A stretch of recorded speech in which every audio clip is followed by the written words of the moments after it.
Bien, camarades, les camarades qui ont éventuellement lu ce livre ou feuilleté ou l'ont parcouru, qui s'intitule Trotskisme, histoire secrète de Lambert à Mélenchon, si vous l'avez feuilleté, si vous l'avez parcouru, vous vous êtes peut-être dit que ce livre ne mérite pas autant de considération, sans quoi vous auriez parfaitement raison si on en juge simplement par le contenu et plus encore par la valeur littéraire. Et pourtant, il faut prendre le temps d'y répondre parce que ce livre est une arme. C'est une arme dans la lutte de classe, c'est une arme dans la guerre de classe. Et c'est une arme qui a pour fonction non seulement de toucher ceux qui le liront, mais c'est une arme qui a pour fonction d'être utilisée par d'autres, non seulement aujourd'hui, mais demain, dans 3 mois, dans 6 mois, dans 5 ans, comme une espèce de référence. Telle accusation portée contre le trotskisme est vraie puisque les auteurs de ce livre l'ont énoncé à tel moment et que par conséquent, cela a valeur de vérité. Il est clair qu'il y a quelque chose de fastidieux à devoir lire un livre de 450 pages, qui par ailleurs est assez pauvre du point de vue des idées et assez pauvre du point de vue des informations. Il y a quelque chose de fastidieux à devoir répondre point par point. Un livre qui est mal fichu, qui est bricolé, et qui est principalement une construction fondée sur des mensonges, des contre-vérités, des insinuations calomnieuses. Mais finalement, d'autres que nous ont été amenés à faire des exercices semblables, et d'autres que nous beaucoup plus illustres. Lénine, en son temps, a dû répondre à l'accusation qui était faite contre lui d'être un agent du Kaiser allemand. Trotsky a, dans d'innombrables écrits, été obligé de répondre point par point à toutes les accusations invraisemblables qui étaient portées contre lui d'être un agent de Hitler, du Mikado japonais, etc. Nous allons devoir faire cela à une petite échelle. Mais avant cela, il y a quelques points préalables de méthode que je voudrais souligner. D'abord, vous le savez, la 4e internationale se réclame du marxisme, et le marxisme part des faits. Il part ni des bruits, ni des ragots, ni de l'idée que les gens se font d'eux-mêmes, nous partons des faits. Léon Trotsky, dans La Révolution trahie, dit en substance la chose suivante. Il dit nous poursuivons, le marxisme poursuit un objectif scientifique et rien ne serait plus étranger à l'objectif scientifique qui est le nôtre que d'écarter des faits qui nous dérangent, des faits qui semblent être contradictoires à la conclusion à laquelle nous voulons arriver. Au contraire, dit Trotsky, nous devons prendre en compte dans notre analyse tous les faits, même ceux qui semblent contrarier notre analyse, nous devons les examiner et nous devons, de ces faits, déduire ce que nous avons à faire, y compris si cela est différent de l'idée que nous pouvions en avoir au point de départ. Donc, les faits. Les faits, c'est extrêmement important. Et je voudrais que tous les camarades comprennent bien pourquoi nous accordons une grande importance à cette question. Pour l'illustrer, je vais vous donner un exemple. Nous sommes aujourd'hui le 2 février 2024. Imaginons que dans 30 ans, ou dans 40 ans, ou dans 48 ans, même 38 ans, puisque c'est le temps qu'ont mis ces gens-là finalement à réfléchir à ce qu'ils avaient à dire sur leur passé. Imaginez que dans 38 ans, quelqu'un dise, voilà, le 2 février 2024, j'ai assisté à une conférence dans laquelle participait Daniel Glucksen. Personne n'était en désaccord avec lui. Oui, mais c'est normal, il a fait tout son exposé en chinois. Et comme personne ne comprenait le chinois, voilà la raison pour laquelle personne n'a contredit son exposé, sinon il est certain que des gens auraient protesté. De deux choses l'une. Soit je me suis vraiment exprimé en chinois, et effectivement, l'approbation de la salle n'a aucun sens, puisque personne ne comprend le chinois. Soit c'est un mensonge de prétendre que je me suis exprimé en chinois, et à ce moment la question qui se pose, c'est pourquoi ce mensonge? Mais vous comprenez bien qu'il est important de savoir si je me suis exprimé en chinois ou en français. Et ça, c'est un fait, ce n'est pas une question d'interprétation. C'est un fait, et selon que ce fait est avéré ou non, ça a des conséquences sur les conclusions qu'on peut tirer sur le fait que personne dans la salle n'a protesté sur ce que j'ai dit. Dans un cas, parce qu'il ne comprenait rien, ou dans l'autre cas, parce que les camarades étaient d'accord. Voilà pourquoi, camarades, la question de la véracité des faits, du mensonge ou de l'exactitude, est essentielle pour nous. Voilà pourquoi cette séance est filmée. Parce qu'en m'adressant à vous, mes camarades, et à tous ceux qui regarderont cette vidéo, je m'adresse aussi aux auteurs.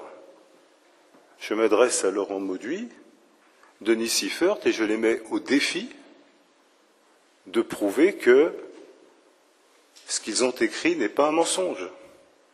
Et je m'adresse par avance à tous ceux qui, demain, après-demain, diront « c'est vrai puisque c'est écrit dans le livre de Mauduit et Siffert ».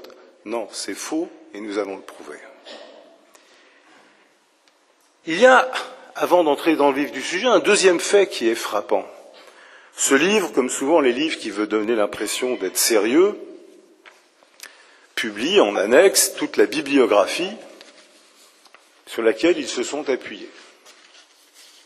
S'agissant d'un livre où il est beaucoup question de Pierre Lambert et plus généralement de notre courant politique, on pourrait supposer que dans la bibliographie, il y ait un certain nombre de documents publiés par notre courant. Mes camarades, sur 54 ouvrages qui sont publiés, 2 ont un vague rapport avec les publications de notre courant. Tous les autres sont des livres écrits par des adversaires politiques ou des commentateurs politiques. Or, s'agissant d'une période qui s'étend de 1944 à 2024, c'est-à-dire tout de même 80 ans, ceux d'entre vous qui connaissent notre courant politique, et vous le connaissez tous depuis un certain temps, plus ou moins long, vous savez que s'il y a un courant politique qui écrit, parfois trop, c'est bien le nôtre. Et que, au-delà même de notre publication hebdomadaire, hier Information ouvrière, aujourd'hui la Tribune des travailleurs, de nos revues, La Vérité, l'Internationale, ne serait-ce que par le fait que, durant ces 70 ans, nous avons tenu 57 congrès de la section française de la 4e internationale. Vous pouvez imaginer, et sinon c'est facile à vérifier dans les archives, que dans 57 congrès, nous avons publié chaque fois je ne sais combien de pages de bulletins intérieurs, je ne sais combien de centaines, voire de milliers de résolutions, de rapports, de documents. Ajoutez à cela plusieurs dizaines de conférences internationales et de nombreux autres événements. Ce n'est pas les publications qui manquent pour savoir ce qu'a dit et écrit notre courant sur différents sujets. Mais ça n'intéresse pas les auteurs. Leur but n'est pas d'apprécier ce que nous avons dit à tort ou à raison. Nous verrons après pourquoi. Les sources sont le plus souvent, selon un tel, présenté comme un spécialiste de l'OSCI, des spécialistes, on ne sait pas d'où ils sortent, le plus souvent c'est des sources anonymes. Selon l'un de nos interlocuteurs, il semblerait que. Troisième remarque, dans ce livre de 450 pages, il est question de l'OCI. Pour les camarades qui l'ignorent, l'OCI est le nom qu'a porté durant un certain nombre d'années l'actuel TCI, qui s'est appelé aussi PCI, mais c'est la même organisation, c'est le même courant, sous des formes organisationnelles qui varient. On parle beaucoup de l'OCI, mais vous savez de quoi on ne parle jamais? De la 4e internationale. Or, tous les militants trotskistes savent que si nous sommes membres de l'OCI ou de la TCI ou du PCI, c'est d'abord et avant tout parce que nous militons en France pour la 4e internationale. Mais pour ces auteurs dont l'horizon semble limité à l'Hexagone, et vous le verrez même à des petits cercles très étroits à l'intérieur de l'Hexagone, le monde n'existe pas. Ni le monde en général, ni la lutte de classe à l'échelle internationale, ni bien sûr la 4e internationale, le combat pour sa reconstruction. Le terme n'est pas cité, ou accidentellement. La réalité est absente. Quatrième remarque, les deux auteurs ont été membres de l'OCI, c'est exact, et ce qu'ils disent à ce sujet est vrai. L'un d'entre eux l'a été pendant une dizaine d'années, l'a quitté à la fin des années 70 sans faire connaître de désaccords politiques particuliers. L'autre l'a quitté en 1986 en compagnie de Jean-Christophe Cambadélis pour aller au Parti socialiste, étant membre avant cela de la fraction secrète dirigée depuis l'Élysée par Jean-Christophe Cambadélis au sein de notre organisation. Bien, ils ont ensuite connu une carrière professionnelle, principalement dans le journalisme, dans différents journaux. Mais il est frappant, beaucoup de gens qui ont été trotskistes ont écrit sur leur passé trotskiste. En bien, en mal, peu importe. Denis Siffert et Laurent Mauduit n'ont, à ma connaissance, rien écrit à ce sujet depuis qu'ils ont quitté les rangs de notre organisation. De temps en temps, ils y ont fait allusion, mais aucun ouvrage fondamental. Quelle était l'urgence qui a fait que ces deux militants qui ont quitté notre organisation, donc pour l'un, il y a 45 ans, et pour l'autre, il y a 38 ans, l'urgence qu'il y avait aujourd'hui à écrire à toute vitesse ce livre? Nous y reviendrons, mais c'est une question qu'il faut bien se poser. J'ajoute encore, comme point préalable, qu'on peut avoir été trotskiste et ne plus l'être. Ça n'a rien de déshonorant. On peut avoir évolué, on peut avoir changé de position. Il y a des gens qui l'ont fait d'une manière tout à fait, je dirais, respectueuse, même si leurs idées ont changé. Il n'y a aucune obligation, quand on a été trotskiste et qu'on ne l'est plus, de réécrire l'histoire. Rien n'y oblige. On peut se contenter de dire « j'ai été membre de cette organisation parce qu'à une certaine époque j'en partageais les idées que je ne partage plus ». On n'est pas obligé de construire, à coups de mensonges et de contre-vérités, un tel édifice. Enfin, je voudrais dire, pour finir ce préalable, que l'objet de cet examen de ce livre n'est pas de régler des c'est pas de régler des comptes avec le passé. Ce vendredi marxiste n'a pas pour fonction d'écrire subrepticement un chapitre de l'histoire de notre organisation. Peut-être qu'un jour il faudra le faire, il faudra l'écrire, mais c'est pas le lieu, c'est pas l'objet. Donc si on fait référence à des événements du passé, c'est pour répondre à des choses qui sont dites et qui ne sont pas vraies. Et pour éviter que ce soit trop fastidieux, on en profitera aussi, quand c'est possible, d'en profiter pour faire un peu de pédagogie, d'éducation des camarades sur des questions théoriques qui sont soulevées, qui ont un intérêt au-delà des méchancetés qui sont écrites. Alors, il faut commencer par un bout. Je commencerai par cette citation. Je ferai beaucoup de citations. Puis je donne même les pages pour que les camarades puissent les trouver, comme ça qu'il n'y ait pas de...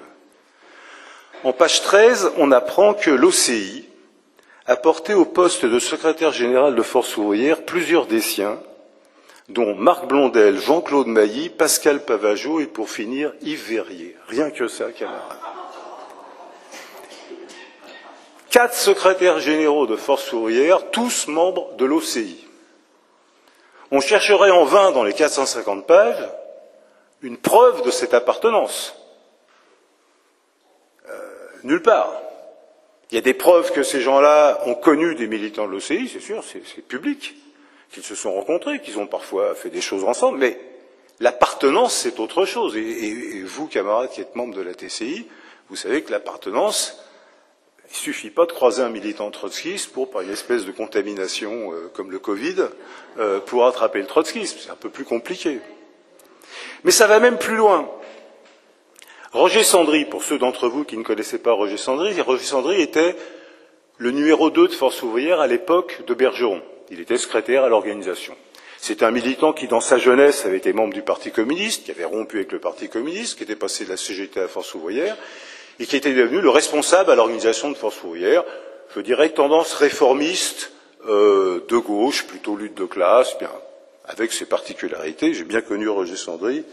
Olivier aussi, c'était un camarade tout à fait sympathique, très éloigné du trotskisme. Eh bien, figurez-vous que Roger Sandry, au début des années 80, je cite, nous sommes page 195, était de très longue date un infiltré de l'OCI, et que Bergeron, dont il était l'adjoint, s'était fait rouler dans la farine depuis plus de 20 ans par lui. Donc si je comprends bien, depuis le début des années 60, Roger Sandry était un infiltré de l'OCI. Quand il est devenu secrétaire confédéral en 77, il était déjà à l'OCI et à partir de ce moment-là, je vous cite, il va pouvoir placer des militants de l'OCI partout où des places sont disponibles. Bon. Alors camarades, là quand même, ça va loin. On apprend même que par exemple Claude Genet, qui avait été le numéro 2 de Force ouvrière après Roger Sandry, secrétaire confédéral de FO, et qui ensuite, quand il a cessé d'être responsable syndical, il a accepté, on aura l'occasion d'y revenir, en 2008, de devenir l'un des 4 secrétaires nationaux du Parti ouvrier indépendant.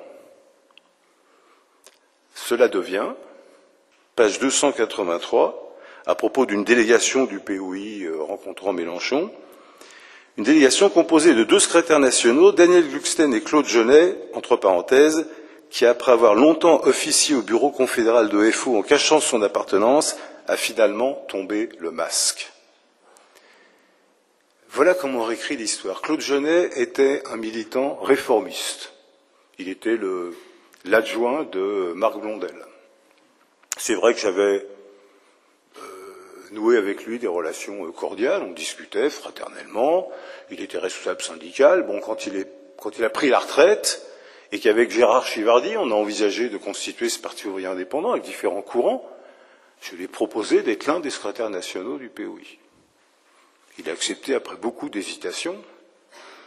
Ça devient, il a tombé le masque, parce qu'il était trotskiste depuis la nuit des temps.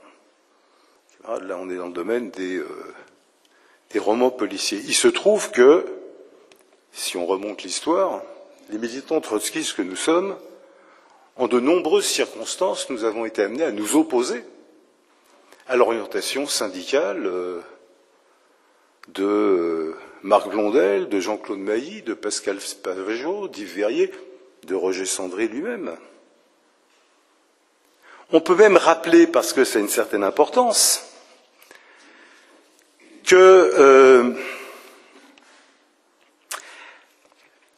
parmi les crises qui ont secoué notre organisation, un des motifs de ces crises a été précisément quelle attitude à avoir vis-à-vis des directions des organisations syndicales, et notamment la direction réformiste de Force ouvrière. Par exemple, il y a eu 2 moments très tendus dans la direction de la section française de la 4e internationale, avec des engueulades homériques, avec des votes contradictoires de motions, avec même des articles que nous avons publiés dans la presse pour faire connaître nos désaccords. Et je veux dire, il y avait des vrais désaccords entre nous. S'il s'agissait de soutenir des camarades infiltrés de l'OCI, je ne crois pas que ça aurait soulevé de telles crises, camarades. S'il s'agissait de gens qu'on avait placés là pour, en notre nom, diriger les syndicats, ça n'aurait pas donné lieu à des articles dans Le Monde. Ça n'aurait pas donné lieu à des articles contradictoires dans les instances syndicales. Ça n'aurait pas donné lieu à des bagarres terribles à la direction de l'OCI. Qu'est-ce qu'on nous raconte, camarades? Puis d'ailleurs, pourquoi est-ce qu'on nierait que ces camarades étaient membres de l'OCI? Par exemple, quand la presse a dit Lionel Jospin est un trotskiste, il est rentré au Parti socialiste, membre de l'OCI, qu'est-ce qu'on a répondu? On a répondu, c'est vrai. Ça l'est plus, mais ça l'a été, c'est vrai. On l'a même écrit dans un livre. Bien sûr, je l'ai oublié, mais il y a un livre qui s'appelle Itinéraire, que j'ai écrit avec Pierre Lambert au début des années 2000. On y explique ça dans le détail. Oui, Lionel Jospin est rentré au Parti socialiste alors qu'il était encore trotskiste. Il est même devenu premier secrétaire lorsqu'il était encore trotskiste. Après, il est devenu ministre, et c'est le moment où il a cessé d'être trotskiste. Mais, je veux dire, on l'a raconté, c'est un processus politique. Qu'est-ce qu'il y aurait de déshonorant à dire, en effet, Marc Blondel, c'est stupide. Pourquoi faut-il, à tout prix, affirmer ces choses-là? Bergeron était furieux parce que l'OCI lui avait fait un enfant dans le dos en plaçant à côté de lui Roger Sandry. Écoutez, camarades, Ne prenez pas mal ce que je vais dire, mais dans le village d'où vient ma famille et dans une langue qui n'est pas celle-là, on appelle cela des histoires de grand-mère. C'est-à-dire les histoires que les grand-mères racontent aux petits-enfants pour les endormir. Qu'est-ce qu'on nous raconte? Qu'est-ce qu'on invente, camarades? Alors, on continue dans la série des invraisemblances. À la page 43 de ce livre, on nous explique la chose suivante. Le 10 mai 68, un dirigeant de l'organisation Trotsky s'adresse aux étudiants qui sont en train de retirer les pavés sur le boulevard Saint-Michel et leur dit « Arrêtez vos travaux de jardinage », je reviendrai sur cet épisode après. C'est Lambert lui-même qui, absent de Paris, donne cette consigne folle que les dirigeants de la FER appliquent à contre-cœur, et plus loin, page 105, on a ce détail important. Ce dirigeant étudiant qui avait prononcé cette phrase alors qu'il ne l'approuvait pas, ouvrez les guillemets, il était personnellement favorable à la participation à la nuit des barricades, mais l'ordre venait de Lambert, alors en vacances au Portugal. Soyez, ce luxe de détail est important. Maintenant, pour les vieux camarades qui sont dans cette salle, ils comprendront, il suffit de rassembler leurs souvenirs ce que je vais dire, et pour les autres, vous pouvez le vérifier.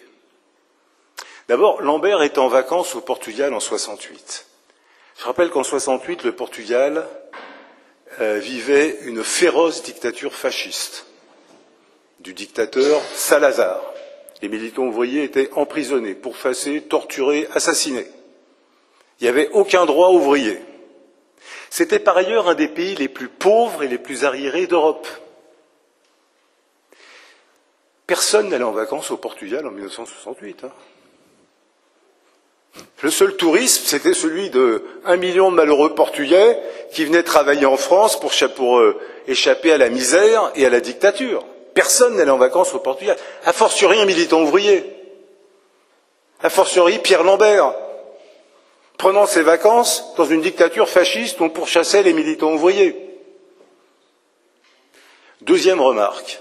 Pierre Lambert du Portugal a donc dit à Claude Chisseret, parce que c'est lui qu'il s'agissait, il faut dire aux étudiants de quitter les barricades. Ah bon, il leur a dit comment? En 68? Avec son portable? Ça n'existait pas. Avec son ordinateur? Ça n'existait pas. Peut-être avait-il appelé d'une cabine téléphonique, mais vous savez quoi, en 68, il n'y avait pas de cabine téléphonique. En France, je n'ose même pas imaginer si à Portugal, il n'y en avait pas. Quand vous vouliez téléphoner, éventuellement, vous alliez dans un café. Éventuellement, dès que vous sortiez du département de la Seine, c'est-à-dire de Paris et des environs, vous demandiez à parler à une opératrice. Est-ce que je pourrais avoir le numéro 32 à Ponto Combo? Je ne sais pas comment on faisait pour appeler au Portugal. Et donc Lambert, du fond du Portugal, a trouvé un téléphone et il a réussi à appeler en France. Mais au fait, il l'appelait où, Chisseret, puisqu'il était sur les barricades? C'est une histoire à dormir debout, camarades. Lambert, à ce moment-là, il n'était pas en vacances, il était dans un congrès syndical. C'était pas au Portugal. Ça, c'est du point de vue factuel. Sur le fond, oui, il est certain que les responsables étudiants de l'OCI, le 10 mai 68, ont appelé les étudiants à quitter les barricades. Et cela a été caractérisé par notre propre organisation comme une erreur. Ça ne voulait pas dire qu'il était juste de rester sur les barricades. C'est un autre problème. C'est qu'après plusieurs nuits d'affrontements violents entre les CRS et les étudiants, le plus grand danger était que le mouvement étudiant reste isolé et qu'il se fasse écrabouiller dans le sang parce que les dirigeants de la classe ouvrière, les dirigeants syndicaux, refusaient d'appeler à la grève générale. Un certain nombre de dirigeants étudiants, maoïstes, gauchistes, pablistes divers, jouaient au contraire la carte du mouvement étudiant jusque-boutiste. Ils prenaient donc la responsabilité de pousser les étudiants dans une aventure. Je pense que cette analyse était juste. Les militants trotskistes de l'époque se battaient pour que la grève générale dans les usines permette de faire la jonction avec le mouvement des étudiants. Ils se battaient pour cela contre les dirigeants syndicaux qui étaient contre la grève générale. Et je pense que le militant trotskiste avait raison. L'erreur consistait non pas Non pas considérer qu'il ne fallait pas rester sur les barricades, c'était juste de dire qu'il y avait un côté aventuriste d'y rester. L'erreur était de prendre la responsabilité de dire aux étudiants « rentrez chez vous ». Parce que c'était une manière de se prendre pour la direction du mouvement étudiant que nous n'étions pas, et de faire prendre aux militants trotskistes la responsabilité d'une situation dont ils n'étaient pas responsables, c'est les appareils qui étaient responsables. Là, il y avait une erreur. Mais ce n'était pas sur l'analyse de la situation. Mes camarades, cette erreur, contrairement à ce que racontent ces individus, elle a été analysée par notre organisation. Elle a été caractérisée. Le 17e congrès de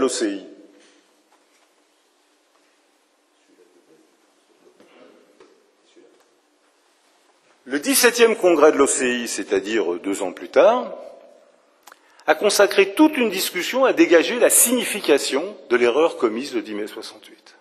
Encore une fois, qui n'était pas de dire c'est une erreur d'être sur les barricades, mais qui était de prendre la responsabilité d'appeler les étudiants qui avaient des illusions, de les appeler à quitter les barricades. C'était une discussion politique extrêmement sérieuse. Qui a formulé la critique? Pierre Lambert. Il était à son congrès syndical tranquillement, et le lendemain, il apprend tout ce qui s'est passé, mais comme tout le monde. Hein. Qui n'était pas à Paris apprenait par la radio qu'il y avait eu des barricades. Hein. Et se renseignant, il apprend que les camarades trotskistes ont fait cette erreur. Et qu'est-ce que fait Pierre Lambert? Il dit on ne va pas ouvrir une discussion tout de suite, on va essayer de faire une seule chose, c'est de pousser à le déclenchement de la grève générale. Et ce sont les militants trotskistes qui, les premiers, ont déclenché la grève générale dans l'usine Sud-Aviation à Bouguenais, en Loire-Atlantique. Et la première usine en grève l'a été à l'initiative des militants de l'OCI, notamment du camarade Yvon Roqueton, qui est décédé depuis. Et qui était la seule manière de briser l'isolement des étudiants. Je rappelle que c'est l'époque où l'humanité dénonçait, je cite, l'anarchiste allemand Cohn-Bendit. C'est ça la politique du Parti communiste. Voyant quoi, il ne fallait pas aller à la grève générale. Nous avons combattu pour la grève générale et nous y avons contribué, à la différence de ceux qui voulaient enfermer les étudiants dans ce qui aurait été un bain de sang. Nous avons fait à cette occasion un certain nombre d'erreurs tactiques, mais elles ont été discutées, qualifiées, adoptées et publiées dans les textes du 17e congrès, que n'importe lequel d'entre vous peut trouver, vérifier et voir comment cette discussion a eu lieu. Rien à voir avec les contes pour enfants que nous racontent ces gens-là. Mais, après cette invention sur la question de mai 68, arrive maintenant une affaire très importante qui occupe beaucoup de place dans ce livre. Je vous cite le passage, page 121, dans un chapitre intitulé « Le parti se renforce en s'épurant », il est indiqué, je cite, que la marche à l'exclusion est un trait identitaire du groupe Lambert. Donc ce qui nous caractérise comme organisation politique, ce n'est pas la 4e internationale, ce n'est pas le combat pour la révolution, c'est qu'on passe notre temps à exclure les gens.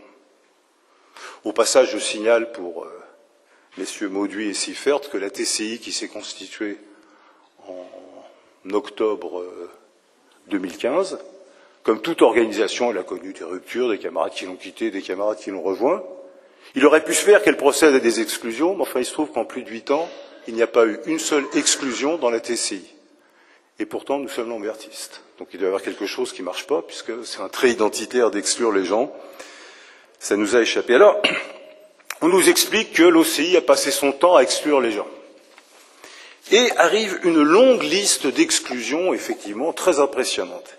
Il y a un léger problème, et c'est un problème pour des gens dont la profession est journaliste, c'est que visiblement, il y a une maîtrise très insuffisante de la langue française. À savoir que des gens qui quittent une organisation, ce n'est pas nécessairement une exclusion. Des gens qui sont en désaccord, ce n'est pas nécessairement une exclusion. Alors regardez quelques-uns des exemples qu'on nous donne. Page 122. Sur cette première vague d'exclusion, il faut signaler celle de Robert Chéramy. Alors on nous raconte l'histoire, qui est exacte. Robert Chéramy, c'était à la fin des années 50. Les trotskistes étaient un tout petit noyau. Et un petit groupe rompt avec le Parti socialiste parce qu'il est contre la guerre d'Algérie. C'est un mouvement progressiste parce que le Parti socialiste était pour la guerre d'Algérie. Donc quelques trotskistes rentrent dans ce parti, sans cacher qu'ils sont trotskistes, pour essayer de le faire évoluer dans le bon sens. Ça s'appelle Parti socialiste autonome. Il y avait parmi eux, par exemple, qui ont été gagés à cette époque, le camarade Jean-Jacques Marie, que vous avez entendu un peu moins jeune il y a quelques jours à la journée d'études. Bien. Et il se trouve que ce parti connaît une évolution, peu importe, et à un moment donné, il fusionne avec un autre parti, bourgeois celui-là, dans lequel figure un individu qui n'est pas n'importe qui s'appelle Pierre Mendès France, qui est un politicien bourgeois, ancien Premier ministre, membre du Parti radical. Bien sûr, ça transforme la nature de ce parti. C'est un parti socialiste de gauche, ça devient une espèce de parti nature de classe pas bien définie. Les trotskistes estiment qu'il est difficile de rester dans ce parti, ils en sortent. Un militant trotskiste dit non, moi je veux y rester. Il y reste. C'est un choix. Mais c'était difficile de rester dans la même organisation avec quelqu'un qui dit je veux rester dans un parti dirigé par un ministre, un ancien Premier ministre de la 4e République. Ça n'a même pas été une exclusion. C'est une rupture politique, comme cela arrive. D'ailleurs, après, les trotskistes ont entretenu des rapports, je dirais, assez normaux et normalisés avec Robert Chéramy, qui est devenu secrétaire général de la Fédération de l'éducation nationale. Deuxième épisode, une exclusion terrible. Boris Frankel, au milieu des années 60, est exclu. Au passage, page 123, on apprend qu'il a devancé l'exclusion en présentant sa démission. S'il a démissionné, il n'a pas été exclu. Faut choisir. Vous voyez ce que je veux dire? Bien. Pas grave. Encore plus fort, on apprend, page 124, que c'est au cours d'un congrès de l'OCI en 2006 que Stéphane Juste a dressé l'acte d'accusation contre Boris Frankel pour l'expulser. Problème, 2006, Boris Frankel était mort, Stéphane Juste était mort depuis 1992. Mais il n'empêche que, page 124, ils ont ressuscité en quelque sorte pour pouvoir s'exclure mutuellement. Je continue. Page 127.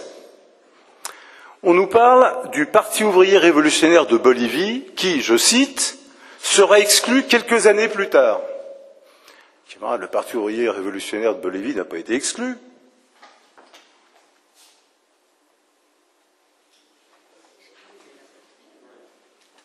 C'était un parti qui existait normalement et une discussion a eu lieu. Et dans cette discussion, un désaccord politique est apparu sur une question importante. Jusqu'où faut-il aller dans l'alliance avec ce qu'on pourrait appeler les secteurs anti-impérialistes de la bourgeoisie? Jusqu'à quel point on peut aller ou pas? Et visiblement, le Parti ouvrier révolutionnaire de Laura avait tendance, à notre avis, ça se discute, à aller un peu trop loin. Mais on n'exclut personne. Il y a une discussion, camarades. Et vous savez, la méthode de Lambert a toujours été la même.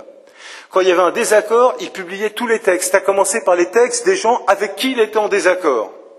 Puis, il donnait une réponse. Et c'était à tous les militants. J'ai ici, par exemple, Correspondance internationale de décembre 1974, est publié un très long texte, 70 pages de texte du Parti ouvrier révolutionnaire, où ils exposent toutes leurs positions. Puis, une contribution de l'OCI qui dit voilà sur quoi nous ne sommes pas d'accord. Il y a eu plusieurs bulletins ainsi. Bien.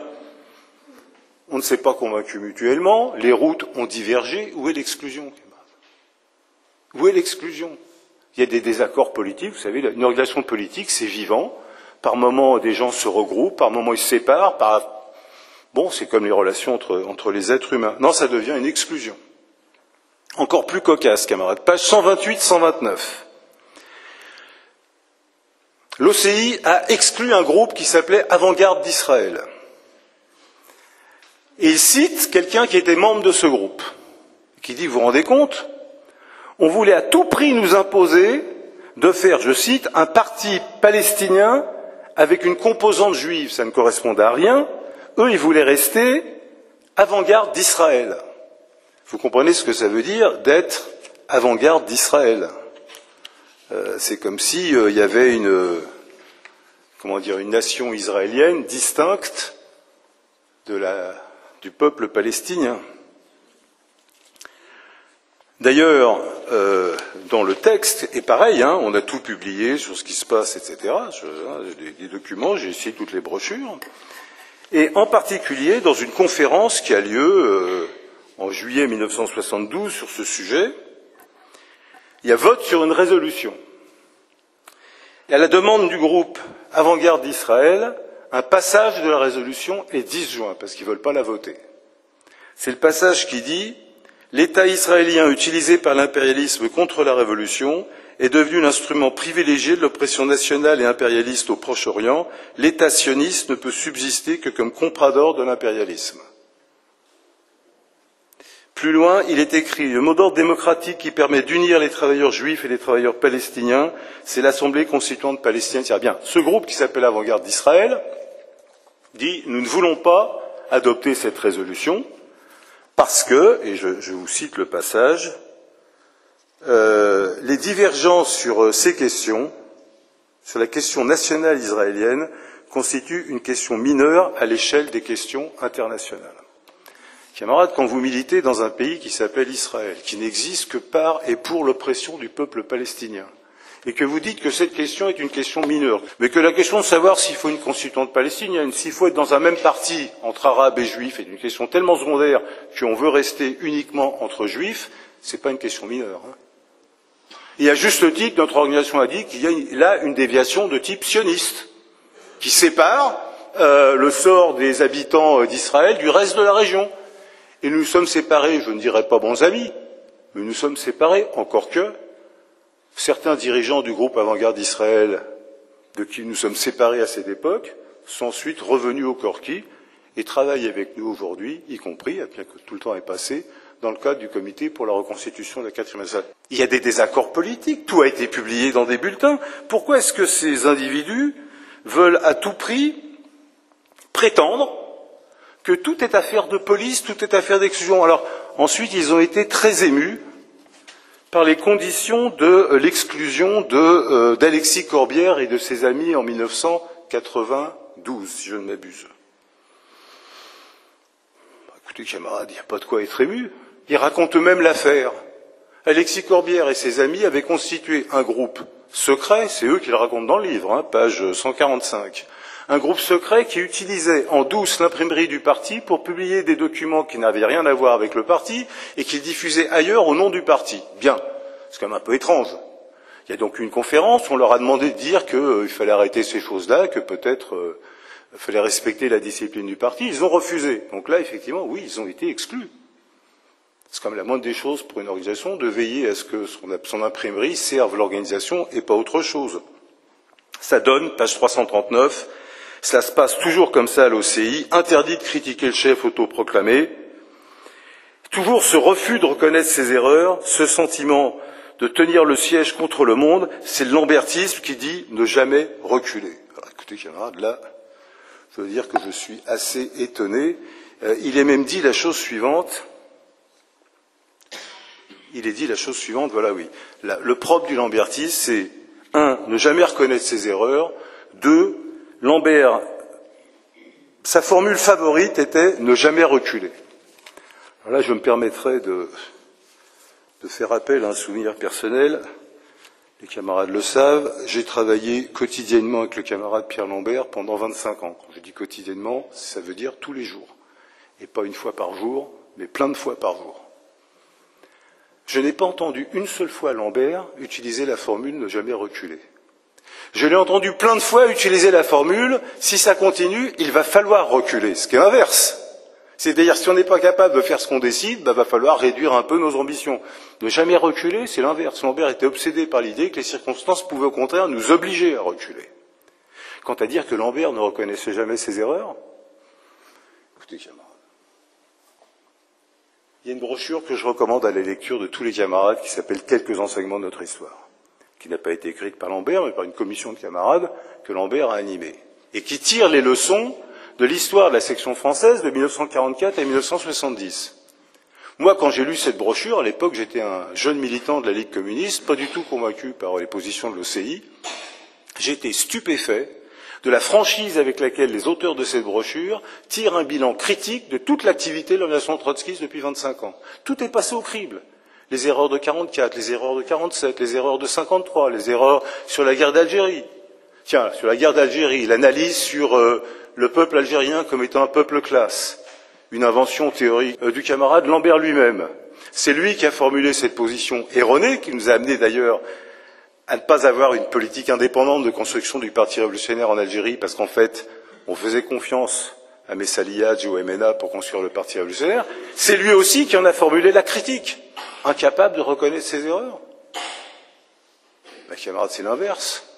Et sur 68, je l'ai dit tout à l'heure, au contraire. Bien, alors, que vous dire? Les mensonges, je suis obligé de faire des choix, parce que sinon on y passerait la nuit. Tiens, par exemple celle-là. À l'OCI, les militants doivent payer des cotisations, ça s'appelle une phalange. Mais quand on est au sommet, tout est beaucoup plus flou. Pas besoin d'être membre d'une cellule, ni de payer ses phalanges pour être membre de l'organisation. Alors là, je peux vous garantir une chose.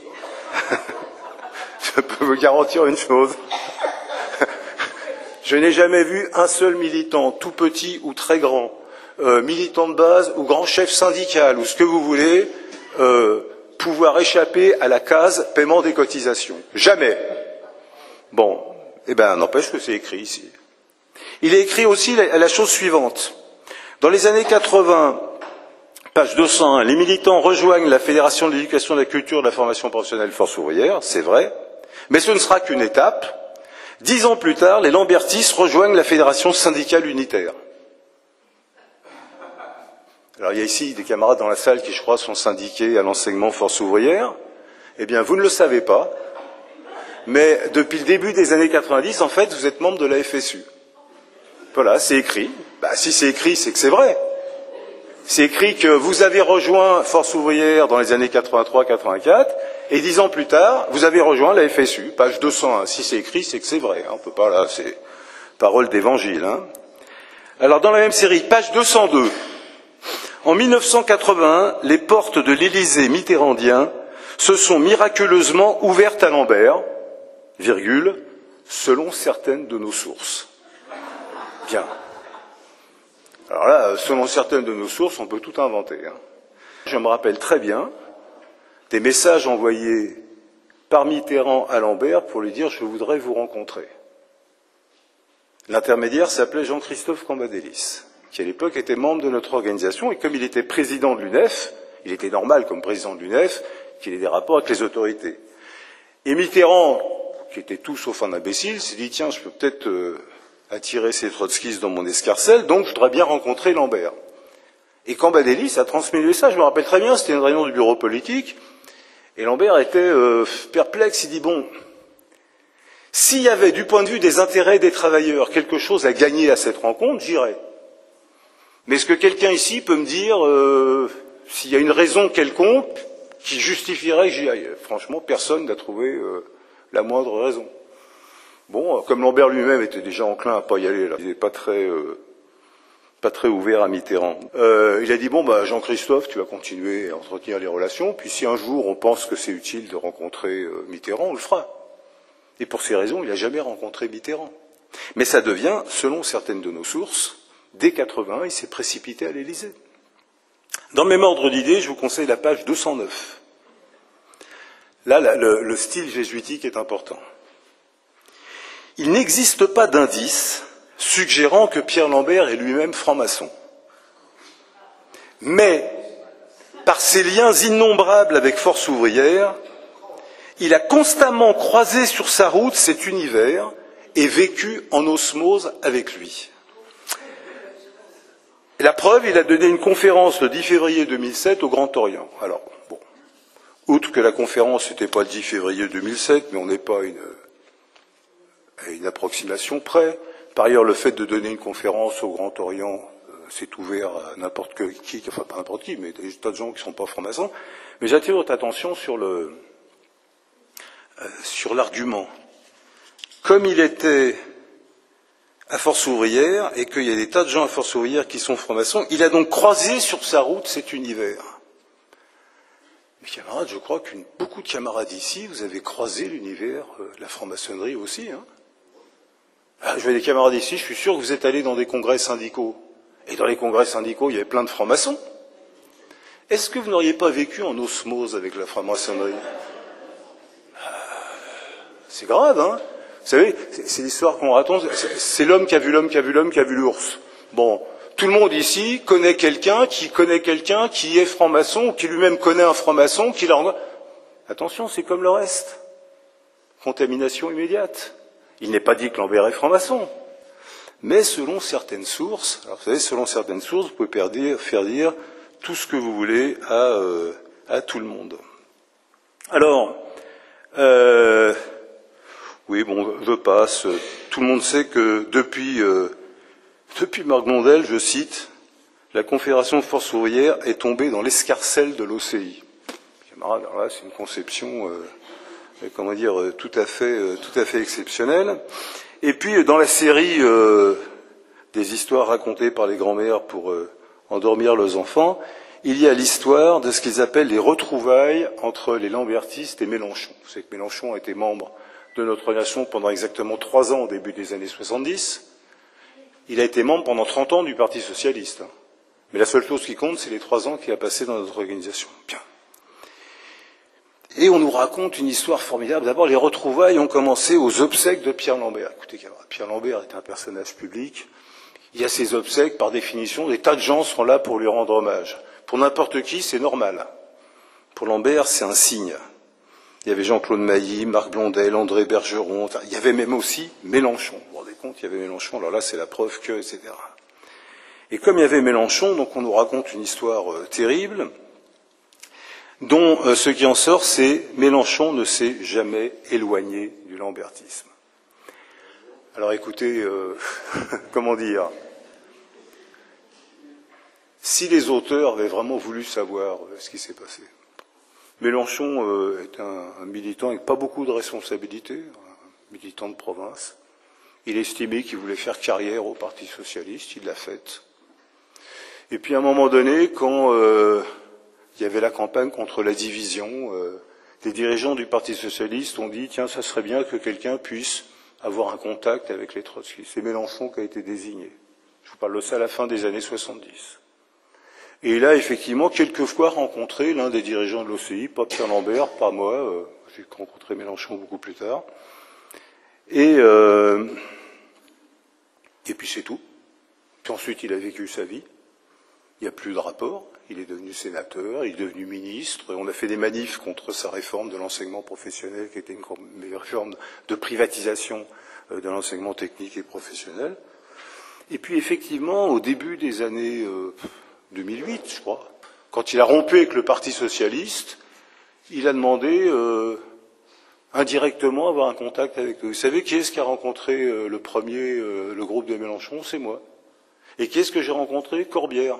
Celui que je suis censé avoir exclu de la pire manière. On a bu un café sympathiquement. Il a dit, voilà, ça serait bien que tu rencontres Mélenchon. J'en ai rendu compte à l'organisation. Il m'a dit, bien sûr, rencontre Mélenchon, mais sois prudent. C'est vrai, quand j'ai rencontré Mélenchon, à l'époque, c'était pas la France Insoumise, c'était le Front de gauche. Il a dit, ça serait bien que vous entriez dans le Front de gauche. Alors, je dis, là, ça va être difficile. Ça va pas le faire, c'est pas notre politique, quoi. Bon, puis voilà, donc, de rapport épisodique. Et vous verrez après comment les auteurs le reviennent. Mais avant ça, j'attire votre attention sur ce passage qui m'a beaucoup plu, page 311. À l'OCI, les relations avec la presse sont quasi inexistantes. Jamais de conférences de presse, presque jamais de communiqués ou d'entretiens accordés à des journalistes. Ça aussi, c'est facile de vérifier que c'est un mensonge. D'abord, on a fait des conférences de presse, nombreuses, souvent totalement vides. On les a faites, les journalistes ne sont pas venus. Des communiqués de presse pleins, que les journalistes ne passaient pas. Quelquefois, des interviews dans des télés, des radios, rarement. Enfin, c'est pas nous qui avons boycotté la presse, hein. C'est la presse qui nous a toujours boycotté. Alors, on arrive à une pièce de choix qui permet de s'expliquer un petit peu sur la question de nos rapports avec les syndicats. Il y a un long chapitre intitulé « Gluckstein et Lambert réécrivent l'histoire ». Page 182 et suivante, je vous la résume parce que sinon la citation serait trop longue. L'histoire est celle-ci. C'est un passage du livre Itinéraire dans lequel on parle de ce que Lambert a fait dans les syndicats. Et j'évoque le fait qu'au début des années 60, dans Force ouvrière, Lambert fait partie d'une minorité qui s'appelle la minorité lutte de classe, qui s'oppose à l'orientation réformiste de la Confédération. Bien. Et donc, Mauduit et Siffer disent comment ça, mais ça c'est un mensonge, et on va vous prouver que c'est un mensonge. Et alors, la preuve, elle est celle-ci. Ils disent, voilà, la preuve que c'est un mensonge que, les trotskistes étaient dans une minorité lutte de classe, c'est qu'en 1959, Alexandre Hébert, qui était un ami des trotskistes, a voté le rapport confédéral de Force ouvrière, mais, disent-ils, Ce qui est très grave, c'est que ce vote de 1959 disparaît du récit officiel. Donc Lambert et moi-même, nous sommes accusés de cacher quelque chose de honteux qui s'est passé dans le Congrès confédéral de Force ouvrière de 1959. C'est intéressant parce que c'est tout l'inverse, on a tout publié. Non seulement on l'a publié en 59, mais dans ce recueil qu'on a publié beaucoup plus tard, c'est-à-dire en 1993, c'est quand même plus récent, on a publié des numéros d'information ouvrière, un recueil qui, si je ne me trompe pas, c'est ça, a été préfacé par moi-même. On publie des extraits de différents numéros d'information ouvrière, dont celui consacré au congrès de 59 de Force ouvrière, celui qu'on est censé avoir caché. Alors qu'est-ce qui s'est passé, camarades? Il s'est passé quelque chose de simple. En 58, De Gaulle prend le pouvoir. Les directions syndicales, à part celle de la FN, mais notamment Force ouvrière, capitulent complètement. Les trotskistes, évidemment, combattent cette orientation, la dénoncent dans leurs journaux, disent les dirigeants de la CGT, les dirigeants de FO, comme ceux du Parti socialiste et du Parti communiste, servent de marchepied à la prise de pouvoir de Gaulle. Bien, De Gaulle prend le pouvoir, et puis en 59, le même De Gaulle convoque les syndicats chez lui et leur propose d'entrer au gouvernement. Robert Bautreau, dirigeant réformiste de Force ouvrière, est reçu par De Gaulle, qui lui dit, voilà, ça serait bien, on met en place un nouveau régime, l'association Capital-Travail, ça serait bien que vous soyez dans le gouvernement. Et Bautreau, tout réformiste qu'il était, avait quand même une certaine conception de l'indépendance, donc il répond à De Gaulle, ce que je vous dis là est une anecdote publique, il lui dit, mon général, vous avez vos paroissiens, j'ai les miens. Manière de dire, moi je suis là pour défendre les syndiqués, vous faites vos affaires politiques, ça ne me regarde pas. Bien, arrive un congrès confédéral de Force ouvrière. Le camarade Alexandre Hébert, qui n'était pas trotskiste, mais avec qui effectivement Lambert travaillait étroitement, dans ce congrès, il dit, bon, je maintiens que ce qu'a fait la Confédération en 58, c'était pas du tout ce qu'il fallait faire, et je condamne ce qui a été fait en 58, mais je reconnais que le camarade Bautreau a eu raison de refuser d'entrer au gouvernement. Et pour cette raison, tout en maintenant mes autres désaccords, je vote le rapport d'activité. Information ouvrière publie un article dans lequel il est dit ouvertement, c'est comme ça que les révolutionnaires doivent faire dans les syndicats, on n'est pas là pour faire passer toute notre politique. S'il y a quelque chose qui va dans le sens de la destruction du syndicat, il faut le combattre. S'il y a quelque chose qui va dans le sens de la préservation du syndicat, il faut l'encourager. Rien de secret. Oui, mais alors pourquoi vous avez dit que c'était la minorité lutte de classe dans les années 60? Vous savez pourquoi, camarades? Parce que 1959, c'est pas dans les années 60. C'est aussi bête que ça. En 59, Bautreau fait un pas sur la gauche, on le soutient. Chaque fois, on agit en fonction des intérêts de la classe ouvrière. Et on vient nous inventer que oui, mais vous avez dit ça alors que c'est autre chose, en confondant les dates, en confondant les situations. Pourquoi, camarades? J'en ai fini là avec ce chapitre sur les mensonges purs. Il y en a d'autres, hein, mais je fais une sélection pour vous donner envie de lire cet ouvrage passionnant.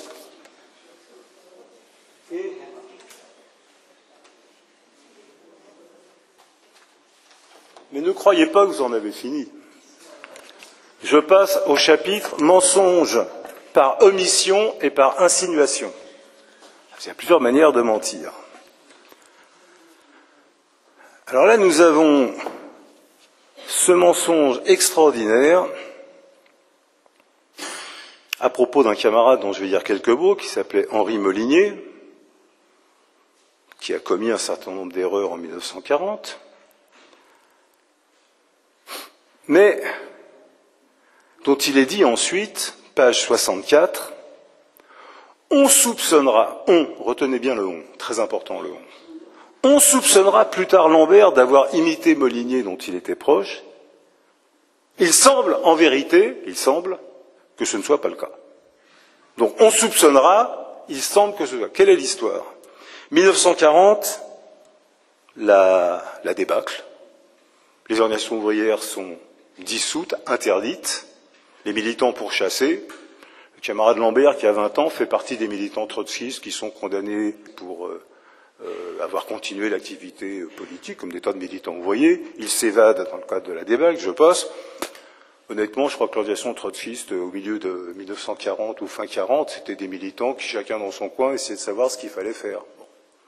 Henri Molinier, qui est un militant trotskiste tout à fait connu, respectable, valeureux, se dit il n'y a plus de mouvement ouvrier, il n'y a plus rien. Où est-ce qu'il y a des ouvriers? Dans une organisation mise en place par un ancien socialiste passé du côté du fascisme, qui s'appelle Marcel Déat. L'organisation s'appelle le Rassemblement National Populaire. Elle est légale, puisqu'elle est reconnue par les autorités. Et donc Henri Molinier croit, avec beaucoup d'illusions, qu'il faut rentrer dans cette organisation pour essayer d'y gagner des travailleurs. Le petit noyau trotskiste se reconstitue, dans les pires conditions de l'illégalité, s'engage une féroce discussion intérieure. Et dans le bulletin intérieur de cette organisation, en pleine illégalité, le camarade Lambert, sous son pseudonyme de l'époque, multiplie des textes extrêmement virulents pour dire il est hors de question de rentrer dans une organisation fasciste, on ne peut pas l'accepter, etc., etc. Bien. Puis les choses évoluent, évidemment, au bout de quelques mois, Henri Molinier se rend compte de son erreur, il sort de cette organisation, il rentre dans la résistance comme militant trotskiste, et il mourra dans les combats de libération de Paris comme commandant de la résistance trotskiste, et reconnu comme tel, comme un héros de la résistance. Bien. Ça, c'est l'histoire d'Henri Molinier, avec la part des erreurs que peut faire n'importe quel militant à un moment donné. Et il se trouve que Lambert n'était pas d'accord avec. Il aurait pu se faire qu'il était d'accord, il se trouve qu'il n'était pas d'accord. Tout ce que je vous dis là est public, documenté, des bulletins intérieurs, bref. Alors, quelle est l'histoire? Pourquoi sortir cette histoire d'Henri Molinier? Alors là, je suis obligé de faire un détour. Excusez-moi, je ne sais plus où je l'ai mis. Vous savez ou vous ne savez pas que le dénommé Laurent Mauduit, après avoir été trotskiste, est devenu l'un des co-directeurs ou cofondateurs d'un site qui s'appelle, d'un machin qui s'appelle Mediapart. Cofondateur de Mediapart. Des camarades s'étonnent que parfois j'exprime ma détestation de Mediapart, mais je vais vous expliquer pourquoi. Mediapart est cofondé par Laurent Mauduit et Edoui Plenel, que j'ai connu quand il était directeur du Journal Rouge de la Ligue communiste, pabliste, devenu ensuite une grande personnalité de gauche, une autorité morale. À la fin des années, juste à la fin du siècle dernier, Edoui Plenel écrit un livre qui s'appelle Secret de jeunesse. Dans ce livre, pour une raison, je ne me rappelle plus comment il y arrive, il fait un long développement contre Lambert et contre Henri Molinier, et où il dit expressément Henri Molinier a collaboré avec les nazis et Lambert aussi, qui était dans le même groupe. C'est grave. Bien sûr, il ne dit pas que Molinier est tombé comme un héros de la résistance en 1944, rien de tout ça. À l'époque, j'intente, au nom de l'organisation, un procès à Edoui Plenel. Pour dire, mais tout ça sont des mensonges, et on va le prouver. Le procès a lieu, on apporte toutes les preuves, etc. Et nous perdons le procès. Pour quelle raison est-ce qu'on perd le procès? Parce que Edoui Plenel, qui ne prend même pas la peine de venir se présenter, fait dire par son avocat la chose suivante, bon, peut-être que Lambert n'était pas nazi, on ne sait pas bien. Mais enfin, ce que je dis là, je ne l'ai pas inventé. Ça a été publié dans un journal il y a 6 mois, je ne sais pas où, une feuille de chou quelconque a dit ça. Donc je suis de bonne foi, je n'ai fait que reproduire ce que j'ai lu dans un autre journal. Or, figurez-vous, je ne sais pas comment c'est dans d'autres pays, mais en droit français, cet argument est valable. Si vous n'inventez pas une calomnie, mais que vous vous contentez de la reprendre d'une autre source, alors vous êtes réputé de bonne foi. J'ai donc perdu ce procès, non pas parce qu'on a donné raison à Plenel qui traitait notre camarade Lambert de nazi, mais simplement parce que le tribunal a dit il est de bonne foi. Nous avons publié tout cela, pour ceux d'entre vous qui ont le livre Itinéraire, en annexe du livre Itinéraire, est publiée la lettre ouverte que j'ai adressée à Plenel à ce moment-là, en disant « Monsieur Edoui Plenel, vous êtes une canaille et un menteur », à quoi il n'a jamais répondu.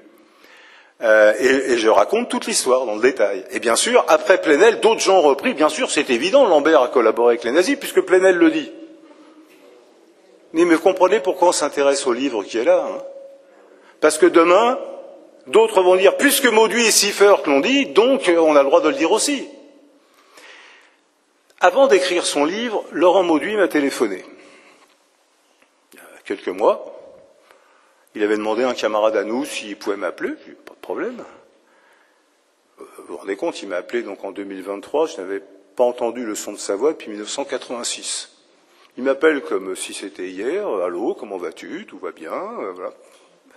Bien, c'est très bien, qu'est-ce que tu veux? Bah voilà, on prépare un livre avec Schiffert sur Lambert, donc on voudrait bien te rencontrer. J'ai dit, attends, dis-moi un peu plus, là. Vous voulez faire quoi comme livre sur on veut revenir sur notre passé à l'OCI, ce qui s'est passé, éclairer un certain nombre de choses. Oh là là, je dis, écoute, je crois qu'on ne va pas faire affaire ensemble. Je dis pour au moins deux raisons. La première, c'est que je sens bien que vous voulez régler des comptes avec l'OCI. Vous êtes libre de faire ce que vous voulez, mais je ne suis pas obligé de vous aider. Hein, parce que moi, je pense que ce qu'on a fait, c'était bien. Je dis, puis il y a une deuxième raison quand même, puisque tu m'appelles et que tu es le numéro 2 de Mediapart, tu sais quand même que ton cofondateur de Mediapart est une canaille et un voyou. Ah bon, pourquoi tu dis ça? Je rappelle l'épisode du procès de 1999. Bon, d'accord, bon, je comprends, je regrette, si tu changes d'avis, voici mon numéro, appelle-moi. Bon, je ne l'ai pas appelé, vous en doutez. Mais ça explique que dans le livre, ils ne disent pas que Lambert a collaboré. C'est pire. On soupçonnera plus tard Lambert. Qui est-ce qui soupçonne Lambert? C'est son copain Edoui Plenel. Mais il ne le dit pas, il aurait été honnête de dire Edoui Plenel a dit ça, et après il a été établi que ce n'est pas le cas. Non, non. Parce qu'il faut rester copain avec mon ami le cofondateur. Donc on soupçonnera. Il semble en vérité que, parce qu'il a écrit des textes qui condamnent le choix de Molinier. Bon. Dans le mémoire d'idées, dans la série Insinuation, je crois que c'est pire qu'un mensonge, une insinuation, parce que vous laissez traîner quelque chose, puis si vous dites t'as dit ça, il dit ah ben non, je ne l'ai pas dit. Je vous conseille ce passage de la page 13 qui présente l'objet du livre.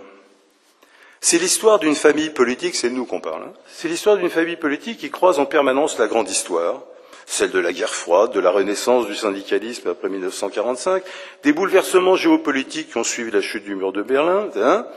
On voit passer l'ombre de la CIA, on identifie des personnes, on voit passer l'ombre de la CIA. Où est-ce que vous la voyez passer, l'ombre de la CIA? On voit passer l'ombre de la CIA. Chez nous, dans nos locaux, dans nos régions, on n'en sait pas plus, mais c'est glissé. On a glissé quelque part l'ombre de la CIA. Alors vous me direz, il n'y a que ça? Non, non, il n'y a pas que ça. Un peu plus loin, pages 187 et 188. Un long développement sur quelqu'un qui est connu dans le mouvement syndical qui s'appelle Irving Brown. Irving Brown était un syndicaliste américain après la Deuxième Guerre mondiale, grand dirigeant de la AFL-CIO, chargé des affaires internationales. Et vous le savez ou vous le savez pas, mais ça c'est pas une méchanceté de le dire, c'est que quand on est au sommet du syndicalisme américain et qu'on s'occupe des affaires internationales, on est à la fois syndicaliste américain et, disons, membre du département des affaires étrangères du gouvernement américain. C'est une espèce de ministre in partibus. Et quand vous êtes membre du département d'affaires étrangères américain, vous avez obligatoirement des liens avec toutes sortes d'officines, y compris la CIA. Je ne dis pas qu'Irving Brown était membre de la CIA, j'en sais rien, mais qu'il avait des liens avec tous ces gens-là, ça ne fait aucun doute. Bref, c'était un vrai bureaucrate syndical américain, et ceux d'aujourd'hui ne sont pas mieux, il faut bien le dire. Mais cet Irving Brown, par ailleurs, était il avait été un vrai syndicaliste, dans le syndicat des camionneurs, participé à toute une série de bagarres, etc. Et en 1944-1945, c'est lui qui était chargé de distribuer le pognon américain aux syndicats français. Soit dit en passant, il en distribuait aux deux branches. La branche réformiste qui allait devenir Force ouvrière et la branche stalinienne qui allait donner la CGT. Et il venait souvent en Europe, donc il connaissait les militants. Et donc, il est dit la chose suivante. Écoutez bien le raisonnement. Donc, il raconte l'histoire de Irving Brown. Ce personnage sulfureux a-t-il changé le cours de l'histoire? L'aide américaine aux syndicats français aurait-elle fait défaut sans lui? Il serait audacieux de l'affirmer. Il serait audacieux de ne pas l'affirmer non plus, donc on ne sait pas bien finalement. Brown a beaucoup servi, etc., par amalgame, écoutez bien, par amalgame, de mauvaises langues en ont déduit que l'OCI était né de loin en loin d'une aide américaine.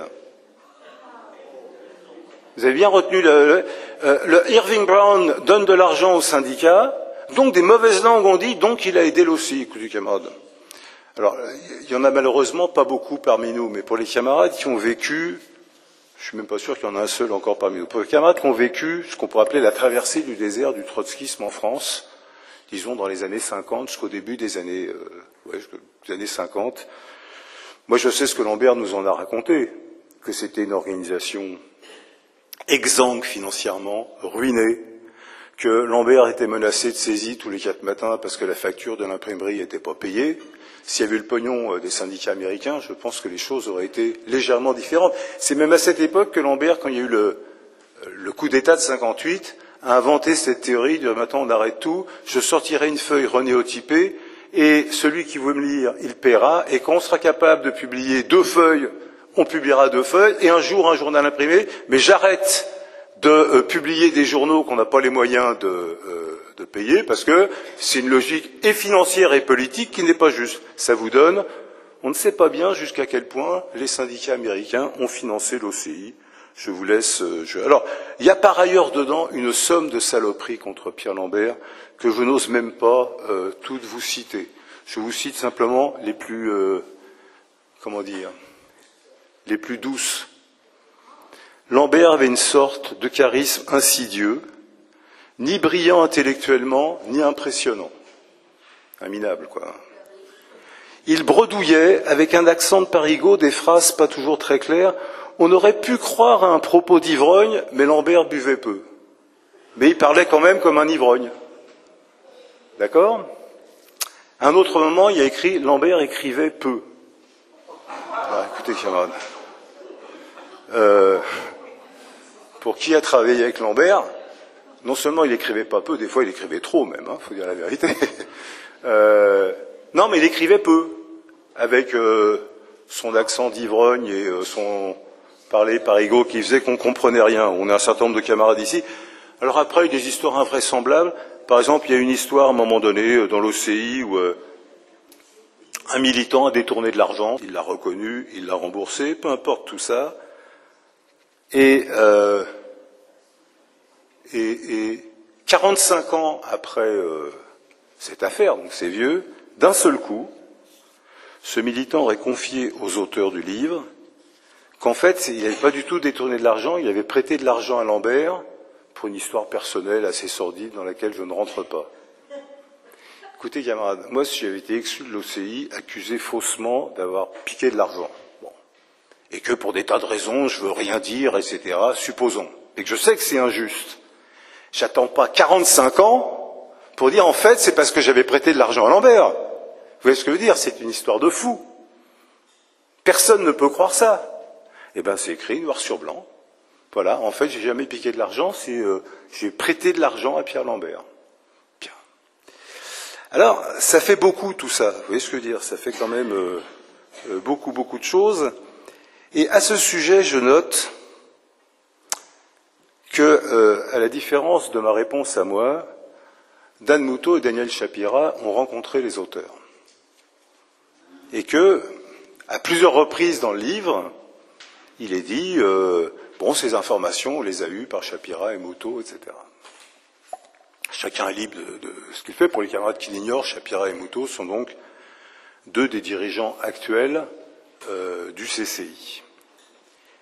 Mais je ne vous cache pas que je suis quand même un peu surpris.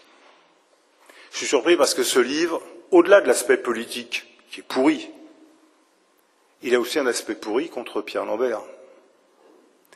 Et c'est facile de cracher sur quelqu'un qui est mort.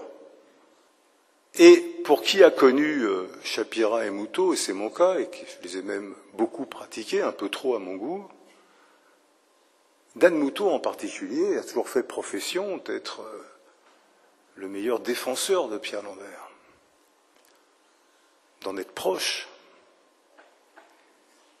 Comment est-il possible de participer à un ouvrage dont la fonction est non seulement de salir et de mentir sur toute l'histoire qui nous est commune de notre courant, parce que nous appartenions à la même organisation, mais qui singulièrement déverse tombereau d'immondices sur Pierre Lambert? Pourquoi le font-ils? Et je ne crois pas que les choses se fassent gratuitement en politique. Les mêmes qui, à une époque, n'avaient pas plus lambertistes, entre guillemets, que Dan Moutot, d'un seul coup, se sentent un besoin irrépressible de participer à la curée contre Pierre Lambert. J'ai une hypothèse. Il faut donner des gages. Il faut donner des gages qu'on a été lambertiste, mais qu'on ne l'est plus. Qu'on a participé à cette organisation infréquentable, mais que maintenant on est devenu fréquentable parce qu'on a tiré les leçons. Vous savez, c'est facile, hein. Vous mettez sur le dos des morts, ils ne sont pas là pour protester. C'est évidemment un procédé auquel nous ne pouvons souscrire. Alors, les auteurs, bien sûr, dans leur enquête, ce qu'ils cherchent en particulier, vous l'avez compris, c'est jusqu'à quel point Mélenchon est-il resté un lambertiste? Grave question. Mélenchon est-il encore un sous-marin de l'OCI? Plusieurs arguments semblent plaider en cette faveur. Vous voyez, l'enquête se précise. Plusieurs arguments plaident dans cette faveur. Alors, on vous donne plein d'arguments, tous aussi ridicules les uns que les autres. Je ne vais pas vous les évoquer, vous n'avez qu'à lire le livre, vous verrez bien. Vous ne le lisez pas, mais faites-moi confiance. Sinon, lisez-le, je peux vous le prêter, mais il n'y a pas de problème. Et donc, après avoir fait tout un paragraphe pour dire tous les éléments qui plaident dans ce sens, on arrive au paragraphe suivant. En dépit des apparences, cependant, il y a des mais qui emportent notre conviction. Donc vous commencez par dire que peut-être qu'il était un agent de l'OCI jusqu'à maintenant, et puis pour vous couvrir, vous dites mais peut-être qu'il l'était pas. Comme ça, vous êtes sûr d'avoir raison à un moment ou à un autre. S'il l'était, vous avez raison. S'il l'était pas, vous avez raison aussi. Mais surtout, vous avez instillé le doute. Parce que celui qui a dans l'idée que Mélenchon est un agent, il sort du livre, non, il l'est peut-être puisqu'ils le disent. Et puis celui qui pense qu'il ne l'est pas, il dit, il ne l'est pas puisqu'ils le disent aussi. Vous voyez ce que je veux dire? Donc ça permet de nourrir toutes les thèses et leur contraire. Bon, alors je vous passe toute une série d'arguments qui sont donnés, tous plus ridicules que les autres. Une autre caractéristique de ce livre, je vous le dis en passant, c'est que sont donnés comme des sources, des références sérieuses, des gens qui, excusez-moi du terme, sont des charlots. Alors vous me direz, le livre est un livre de charlots. Enfin, les références aussi, par exemple, on nous donne comme référence le livre d'un dénommé Campinchi, que certains ont connu, qui a été un éphémère dirigeant étudiant, qui a fait un livre insipide sur le lambertisme il y a 25 ans. Ça devient un historien, Vincent Présumé, qui a fait un court passage dans nos rangs avant de passer au Parti socialiste, à la gauche socialiste, à la France insoumise, au NPA, j'en oublie beaucoup, enfin il est passé partout ce gars-là, devient le travail de recherche très documenté de l'historien Vincent Présumé. Par exemple, si l'un de vous veut se faire une réputation, la méthode est simple, vous quittez l'organisation, après vous écrivez pendant quelques mois des saloperies sur l'organisation avec des révélations plus ou moins inventées, et à un moment donné, vous deviendrez un historien du lambertisme, une référence bien. Alors ça donne des choses exceptionnelles. Par exemple, tenez-vous bien. Alors ça, c'est aussi un truc que j'ai jamais lu. Vous savez qu'en 69, la Confédération France ouvrière appelle à voter non au référendum par lequel De Gaulle voulait instaurer un régime corporatiste. Et elle appelle à voter non sur la base d'un congrès dans lequel les trotskistes ont joué un certain rôle pour aboutir à cette décision, qui est d'autant plus importante qu'à ce moment-là, aucune des organisations syndicales ni de gauche appelait à voter non. Et comme FO a appelé à voter non, la CGT à son tour a appelé à voter non, le PC après des hésitations, et tout ça a fait que le non l'a emporté, que De Gaulle a perdu, qu'il a quitté le pouvoir, ce qui n'est pas secondaire. Cet épisode est connu par tous les militants trotskistes qui connaissent l'histoire de l'organisation. Mais ce que vous ne saviez pas, c'est que tout en faisant cet accord, Lambert s'était mis d'accord avec Bergeron pour que, au cas où le oui l'emporte, Force ouvrière participe au Sénat corporatiste. Ça vous paraît bizarre, puisqu'ils ont tout fait au Congrès pour empêcher le Sénat corporatiste, et après ils s'étaient mis d'accord en douce pour y participer. Eh bien, c'est écrit. C'est écrit. Un accord d'appareil entre Lambert, Hébert et Bergeron, dans lequel la centrale syndicale aurait participé au Sénat corporatiste, dans le cas qu'ils estimaient probable de victoire de oui. Vous dites, mais d'où sort cette information? Nous sommes, combien 55 ans après le référendum de 69. Personne n'en a jamais parlé. D'un seul coup, cette révélation exceptionnelle, d'où sort-elle? Où sont les sources? Je finis la phrase, virgule, indique Vincent Présumé. Et puis, on en arrive, alors ça c'est quand même un morceau de choix, il faut quand même rendre compte de la rupture entre le CCI et nous.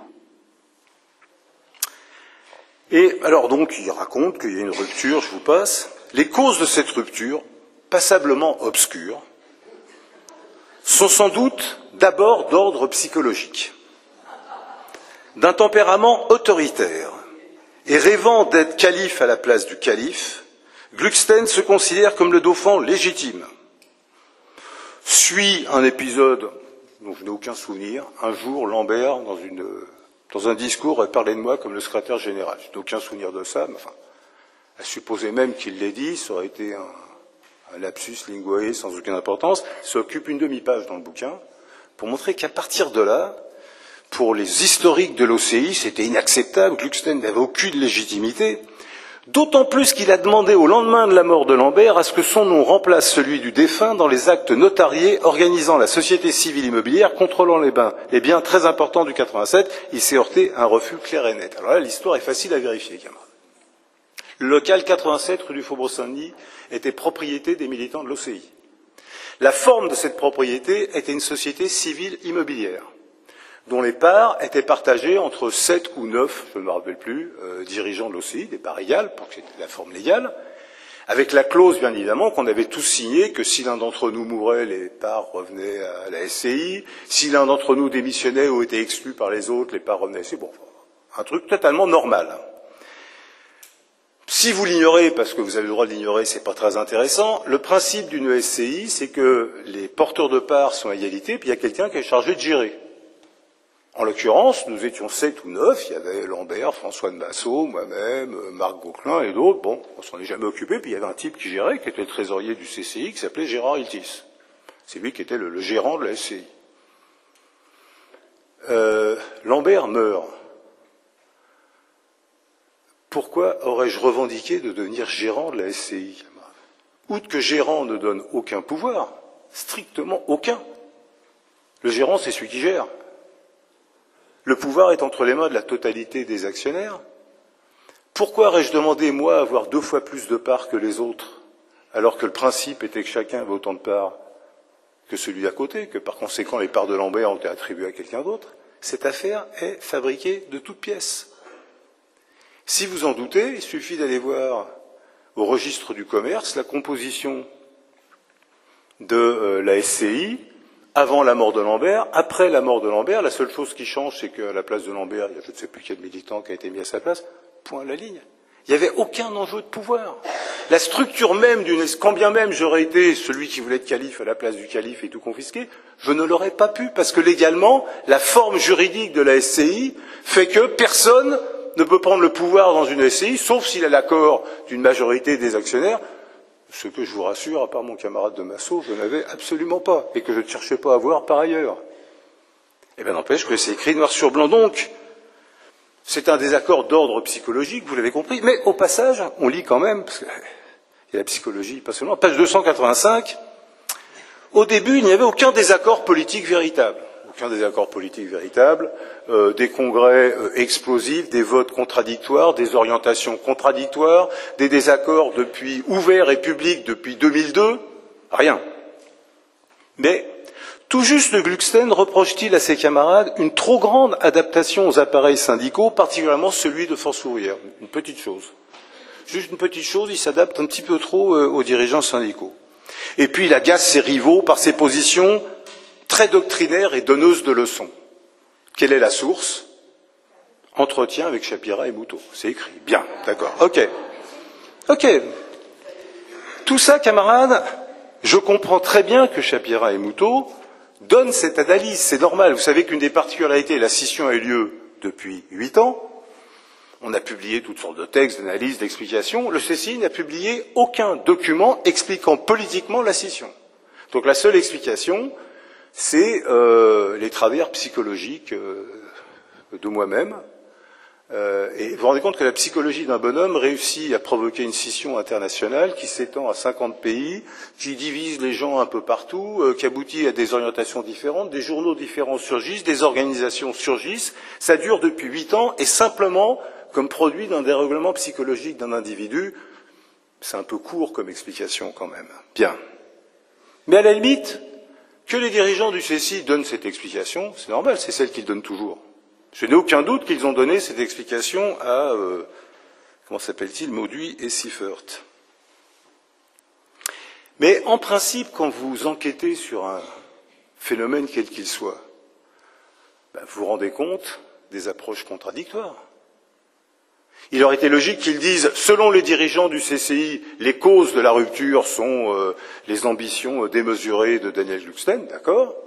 Et puis selon les dirigeants de la TCI, et c'est pas difficile franchement, on a publié une revue entière sur les raisons de la scission. On a publié une brochure entière sur les raisons de la scission. Qu'on le partage ou pas. Quiconque veut rendre compte d'une scission dit voilà, les uns pensent ceci, les autres pensent cela. Non, parce que Mauduit et Sieffert ne sont pas là pour établir la vérité. Ils ne sont pas là pour rendre compte de la vérité. Ils sont là pour prendre de la situation ce qui les arrange, écarter ce qui ne les arrange pas. En l'occurrence, l'explication psychologique les arrange. Pourquoi? Parce qu'elle permet d'écrire un tableau de l'OCI, de l'organisation trotskiste, comme une espèce de caverne de brigands où chacun se déchire pour des raisons obscures, de pouvoir personnel, etc., sans qu'il n'y ait derrière des questions d'orientation. Au passage, je note quand même, parce qu'il faut quand même bien, au moins se faire plaisir de temps en temps. Vous savez que Lambert utilisait cette formule, il disait parfois c'était quoi sa formule?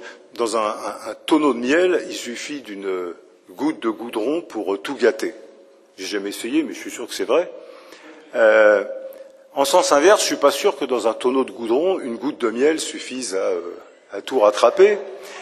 Mais j'ai noté quand même dans ce tonneau de goudron qu'est ce bouquin infâme, il y a une goutte de miel, donc je vous la livre. Il cite, je sais pas qui, une figure connue de la France insoumise qui dit la chose suivante.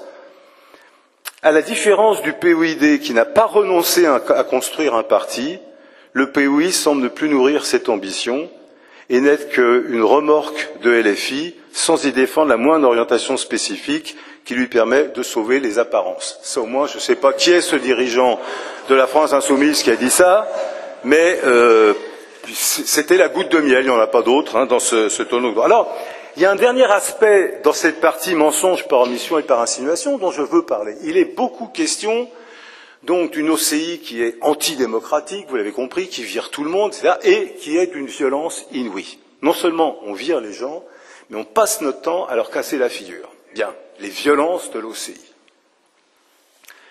Alors camarades, il est certain que dans les années 60, dans les années 70, il y a eu toute une série d'événements violents et de confrontations auxquels les militants de l'OCI ont pris part. C'est certain. Je ne dirais pas que tout était nécessairement justifié. Je n'étais pas là à ce moment-là, puis certaines l'étaient peut-être, d'autres pas. Mais il est quand même incroyable d'oser écrire sur les, ouvrez les guillemets, violences de l'OCI, fermez les guillemets, sans parler du contexte dans lequel elles se sont développées. Dans les années 60, quand des militants trotskistes, que ce soit ceux de l'OCI ou de l'ancêtre de lutte ouvrière, voix ouvrière, parce qu'ils étaient logés à la même enseigne, quand les uns et les autres allaient distribuer un tract à la porte des usines, par exemple de Renault-Billancourt ou d'ailleurs, il n'était pas rare, on peut même dire qu'il était quasiment systématique, qu'un service d'ordre de 30, 40, 50 staliniens pourchasse les militants, les envoie à l'hôpital, parfois les blesse très durablement, etc. Ça s'est déroulé tout au long des années 60. On a même à une époque, et nous étions pourtant une petite organisation, publié une brochure qui s'appelait Pour la démocratie ouvrière et qui était une réponse à toute une série de violences incroyables déchaînées par l'appareil stalinien contre, en l'occurrence, les militants de Voix ouvrière et ceux de l'organisation trotskiste. Ça s'est développé jusqu'en 68 et après 68. Il faut placer les choses dans leur contexte.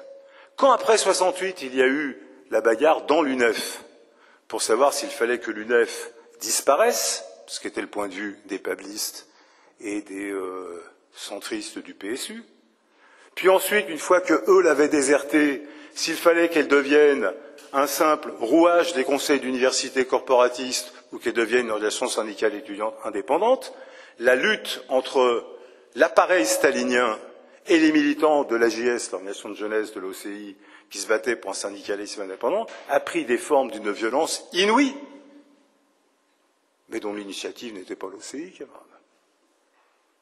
D'un seul coup, les auteurs ont tout oublié, pourtant ils étaient militants, c'était pas qu'ils ont tout oublié. Moi, j'étais à l'époque étudiant à l'université de Vincennes, j'étais membre de l'organisation Pablis, donc je n'avais pas de sympathie particulière pour l'OCI à l'époque. Mais j'ai souvenir de voir débarquer à la fac de Vincennes 150 membres du service d'ordre du Parti communiste disant « Où est la JS ? Où est la JS ?» et cherchant à pourchasser physiquement les militants trotskistes. C'est un fait. J'ai souvenir des inscriptions sur la fac de Vincennes, AJS SS, AJS hors des facs. Je ne suis pas le seul à m'en souvenir. Alors l'OCI a répondu. Et vous savez quoi? Je pense qu'elle a bien fait. Alors on peut toujours, à 50 ans de distance, dire elle a répondu trop fort, pas assez fort, je ne sais pas. Elle a répondu. Elle a bien fait parce qu'à un moment donné, la défense de la démocratie ouvrière ne consiste pas, quand vous prenez un coup sur une joue, à tendre l'autre joue. Ça, c'est une autre école. Ce n'est pas l'école du matérialisme, c'est la Bible. Lambert nous disait souvent, faisant référence à sa propre jeunesse militante, il dit « Quand j'étais jeune militant et que les staliniens nous attaquaient, on criait « démocratie ouvrière, démocratie ouvrière, démocratie ouvrière » et on en prenait plein la gueule. Et donc il a dit, j'en ai tiré la conclusion, quand on essaye de nous foutre sur la gueule, on commence par répondre, et après on dit qu'on est pour la démocratie ouvrière. Et bien vous savez quoi? Je pense qu'il avait raison. Mais je le dis, je le revendique. Qu'est-ce qu'on nous raconte, camarades? La violence, c'était l'OCI? En 1971, plusieurs milliers de militants de la Ligue communiste et des organisations maoïstes sont enfermés pendant 12 heures dans les universités pour se chauffer à blanc. Puis pour charger à coups de barres de fer et de matraques les flics qui protègent le meeting de l'extrême droite Ordre Nouveau en plein Paris au Palais des Sports. Les flics reculent sur des centaines de mètres. La violence de l'OCI? En 1971-72, les maoïstes déclarent la nouvelle résistance populaire. Ils érigent des barricades dans tout Paris. Ils chantent « Nous sommes les nouveaux partisans », etc., etc., de lutte de classe, le camp du peuple est notre camp, nous sommes les nouveaux partisans. La violence de l'OCI? La Ligue communiste entraîne son service d'ordre en faisant chanter « Nous sommes le premier détachement du premier régiment de la future armée ouvrière, nous sommes les militants de notre service d'ordre puissant » et ils chantent « Le 1er mai, place de la République, la Ligue enfonce le service d'ordre du Parti communiste ». La violence de l'OCI? Qu'est-ce qu'on nous raconte, camarades? Le stalinisme a introduit dans les années 60 des relations d'une violence inouïe contre les organisations dites d'extrême gauche. Les unes et les autres ont répondu d'une manière ou d'une autre. Je ne cherche pas à suivre. Mais le point de départ, c'est le stalinisme. Et l'OCI a eu raison de répondre. Et j'ajoute, l'OCI a répondu, par ailleurs, en combattant toutes les dérives de la guérilla urbaine, toutes les dérives guérilleristes qui ont conduit, par exemple, en Italie, aux folies des Brigades Rouges ou en Allemagne à la fraction armée rouge. L'OCI a joué un rôle de préservation de toute une génération parce que lorsque certains, comme les pablistes ou les maoïstes, disaient la solution c'est la lutte armée, l'OCI disait non, la solution c'est le combat pour les revendications et la jonction avec la classe ouvrière. Et pour faire ça, elle a dû se défendre. Et 45 ans après, on nous chante la chanson des violences de l'OCI. Alors camarades, quand on fait tout ça, il doit y avoir un objectif. Ça m'amène au quatrième aspect que je veux aborder, je vous rassure, il n'y en a que 5. Il n'y en a que 5. Mais c'est de plus en plus court. Le quatrième aspect... Passe-moi la flotte, s'il te plaît. Je l'ai intitulé, mais au fait, quel est votre passeport politique, messieurs Mauduit et Siffert? Finalement, tout ce déchaînement de mensonges, de contre-vérités, qu'il est facile de démonter, tout ce que je vous dis là, pour ceux d'entre vous qui en auraient le goût et le temps, c'est des choses faciles à vérifier. Quel est l'objectif? Alors, on l'a compris, il y a un morceau de l'objectif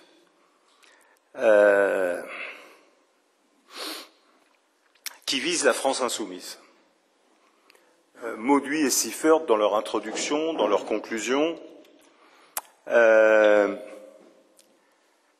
disent en substance, là, je pourrais vous donner la citation, mais enfin, vous pouvez me faire confiance, ils disent, voilà, il est clair qu'il y a une grande recomposition à gauche qui est possible, et nous voulons en être partie prenante. Mais pour en être partie prenante, il faut arriver à dépasser le mélenchonisme. En gros, il faudrait que la France insoumise, démélenchonisée, puisse se retrouver avec d'autres composants de la gauche. En gros, c'est la thèse. Et donc, pour ça, il faut régler un certain nombre de problèmes.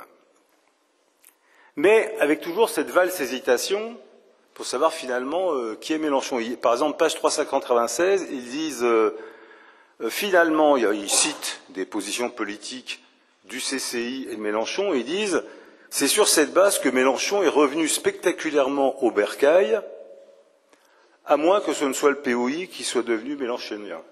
Ce qui n'est quand même pas tout à fait pareil. Vous voyez, on vous pose comme alternative, peut-être que Mélenchon est redevenu trotskiste, ou peut-être que les anciens trotskistes sont devenus mélenchoniens, ce qui n'est quand même pas pareil.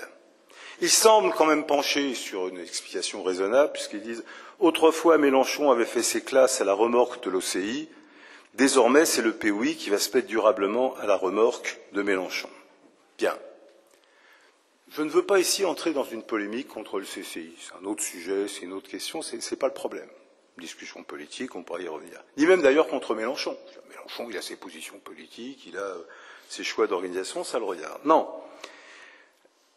Vous connaissez la fameuse phrase, je ne me rappelle plus, je crois que c'est Caton l'Ancien, mais André pourrait me... Qui ponctuait tous ces discours en disant Carthago delenda est? Caton, on est bien d'accord. Hein, voilà, il me reste quelques vagues souvenirs de mes humanités. Caton l'Ancien donc finissait tous ces discours, donc, et c'est pour ça que Carthage doit être détruite. Carthago delenda est. En ce qui concerne Siffert et Mauduit, c'est OCI delendum est. C'est pour ça que l'OCI doit être détruite. Ils le disent. Page 19. L'OCI mène à tout à condition de s'en sortir physiquement et intellectuellement. Page 21. Toujours le même jésuitisme. Les mauvaises langues disent que le trotskisme est un stalinisme qui a échoué. Et comme ils s'attendent à ce qu'Élisabeth et d'autres soient stupéfaits, ils ajoutent hypocritement « Le lecteur jugera de la sévérité ou de la justesse de cette tendance. » Vous voyez ce que je veux dire? Je dis que tu es une pourriture. Bon, certains disent que tu es une pourriture, mais tu jugeras si c'est vrai ou pas. Hein? Bien. Mais ensuite arrivent les expiations politiques. Alors une grande expiation politique qui est donnée page 17, c'est qu'il faut reconstruire sur d'autres bases, et là on en arrive vraiment aux questions politiques, il faut reconstruire sur d'autres bases, parce que quand l'URSS s'est effondrée, eh bien, les trotskistes pensaient que sous la pourriture de la bureaucratie, il y aurait quelque chose qui restait des soviets. En fait, il n'était rien resté, donc il n'y avait plus rien à défendre, et comme il n'y avait plus rien à défendre, faut reconnaître qu'il n'y a plus grand-chose à faire. Et ici, brusquement, apparaît une polémique très intéressante sur la question des forces productives. Figurez-vous que pour être trotskiste, je cite, page 48, il fallait adhérer à l'idée que les forces productives ont cessé de croître. L'expression est aride, voire hermétique. Mais c'est en cela qu'elle était identitaire. Il n'est pas question ici de se lancer dans un débat qui paraissait déjà abscon il y a un demi-siècle et qui serait aujourd'hui de nature à décourager le lecteur le plus pugnace. Bon, je passe un certain nombre de choses. Affirmer que les forces productives ont cessé de croître, c'est affirmer que le capitalisme ne peut plus assurer l'amélioration de la condition humaine, c'est sans doute une grave sous-estimation de la plasticité du système et de sa capacité à se réformer. Camarades, là on en arrive à des questions intéressantes. Il n'est pas vrai que les forces productives ont cessé de croître, au contraire, ce système est d'une telle plasticité qu'il y montre une très grande capacité à se réformer. Voilà, camarades, c'est vrai que... Et plus loin, il est dit également, les lambertistes, page 70, parlaient de l'imminence de la révolution, mais cette idée s'est fracassée sur une réalité moins romantique, celle d'un capitalisme d'une grande plasticité qui résiste à toutes les crises. Camarade, un système qui résiste à toutes les crises, oui, à Gaza aujourd'hui, c'est un système d'une grande plasticité, c'est surtout la plasticité des bombes à Gaza, hein, qui résiste à toutes les crises, une famine qui s'étend dans le monde entier, des guerres qui s'étendent dans le monde entier, des mesures prises par les gouvernements capitalistes comme celui de Macron-Attal qui chaque fois vont plus loin dans la remise en cause des droits ouvriers, une population qui, même dans les pays capitalistes les plus développés, ne cesse de s'appauvrir. On compte 9 millions de pauvres dans ce pays, on compte 4 millions de personnes qui ne sont pas logées dans des conditions décentes, on veut chasser les jeunes qui ne seraient pas au niveau suffisant de l'accès au lycée, les orienter directement vers l'armée. C'est la plasticité magnifique du système capitaliste. Les forces productives continuent à croître et à ouvrir un grand avenir à l'humanité. Alors, reste cette question, il me manque encore un truc, excusez-moi. Tout ce que je viens d'évoquer ici, je m'excuse, je sais que c'est un peu long, un peu fastidieux, mais comment dire, il ne s'agissait pas pour nous de demander aux camarades de nous croire sur parole, il fallait donner un certain nombre d'éléments. Il faudrait que les camarades comprennent bien que évoquer ces éléments, ce n'est pas parler du passé, c'est au contraire parler de l'avenir. Ils le disent d'ailleurs, Mauduit et Seifert. Ils disent, voilà, on a discuté, disent-ils, avec les survivants du 87. Donc c'est pas avec nous, donc c'est avec les gens du CCI. Il dit, c'est incroyable, avant on parlait de la révolution mondiale, maintenant tout ce dont il nous parle, c'est page 3 du livre, tout ce dont il nous parle, c'est des choses infiniment petites, des grenouillages dans Force ouvrière et dans la France insoumise, etc. C'est pas étonnant. Donc la conclusion, c'est qu'il n'y a plus de perspective de la révolution mondiale. D'ailleurs, ils le disent. Plutôt qu'une révolution, ne faut-il pas plutôt penser à un réformisme radical, social, écologique? Un réformisme révolutionnaire, comme disait Jaurès. Ne faut-il pas s'orienter vers d'autres horizons, tracer des pistes allant au-delà de la propriété? Tracer des pistes qui vont au-delà de la propriété, c'est compliqué. Hein. Ou bien vous êtes propriétaire, ou bien vous ne l'êtes pas. Vous voyez ce que je veux dire? Vous êtes propriétaire de votre maison, ou vous ne l'êtes pas. Vous êtes propriétaire des moyens de production, vous ne l'êtes pas. Là, il faut aller au-delà de la propriété. Alors au-delà, je crois comprendre que ça veut dire que ceux qui sont propriétaires doivent rester propriétaires. Hein. Il faut aller au-delà de la propriété tout en invitant à une refondation de la démocratie. À bas les grands mots. Et vive un progressisme apaisé, avançant vers plus d'égalité et de justice. Un progressisme apaisé. C'est pas beau, ça, camarades? Des centaines d'enfants meurent sous les bombes tous les jours à Gaza. Des malheureux se font tuer sur les lignes de front entre l'Ukraine et la Russie, pour des raisons qui leur échappent évidemment. Des milliers meurent en tentant de traverser la Méditerranée tous les ans ou en tentant de traverser la Manche. Mais il faut aller vers un progressisme apaisé, au-delà de la propriété. Alors on comprend, ils ne s'en cachent pas, qu'ils ont de la sympathie pour tous ceux qui, dans la France insoumise, s'opposent à Mélenchon, résistent. Bon, je ne vous donne pas de nom, vous pouvez comprendre par vous-même. Mais leur véritable objectif, ils ont deux objectifs, ces gens-là. Un tout petit qui ne nous concerne pas et un grand qui nous concerne. Le tout petit qui ne nous concerne pas, je vous le dis, c'est il faudrait une révolution de l'intérieur pour remettre la gauche sur le chemin du pouvoir. Nous gardons espoir parce que les personnalités qui peuvent incarner ce renouveau démocratique ne manquent pas, y compris au sein de la France insoumise. Et donc ils donnent un certain nombre de noms. Dans la gauche organisée, il y a en son sein des personnalités qui sauront prendre le relais sur des bases réellement démocratiques. La France insoumise, le PS, les Verts, le milieu associatif alternatif rassemble de nombreux militants dont la sincérité, etc. Bon, donc ils sont candidats à participer à une opération politique. En gros, la France insoumise sans Mélenchon, un morceau du PS, un morceau des Verts, des syndicalistes divers et un nouveau grand parti qui s'appellerait je ne sais pas quoi, le parti du progressisme apaisé ou je ne sais quel bilvaisé. Peu importe. Bon, ça c'est leur objectif immédiat. Il faut les comprendre, ils ont atteint l'âge de la retraite, ils ont peur de s'emmerder, donc ils ont une retraite très confortable l'un et l'autre, donc il faut bien s'occuper, et dans la grande recomposition possible de la gauche, ils offrent leurs services en disant, bon, nous, on a été très à gauche, on l'est beaucoup moins, mais on peut vous être utile. Ils le disent ouvertement, hein, dans le bouquin, ils disent, on souhaite participer à cette recomposition. Bon, ça, à la limite, ce petit objectif ne nous concerne pas.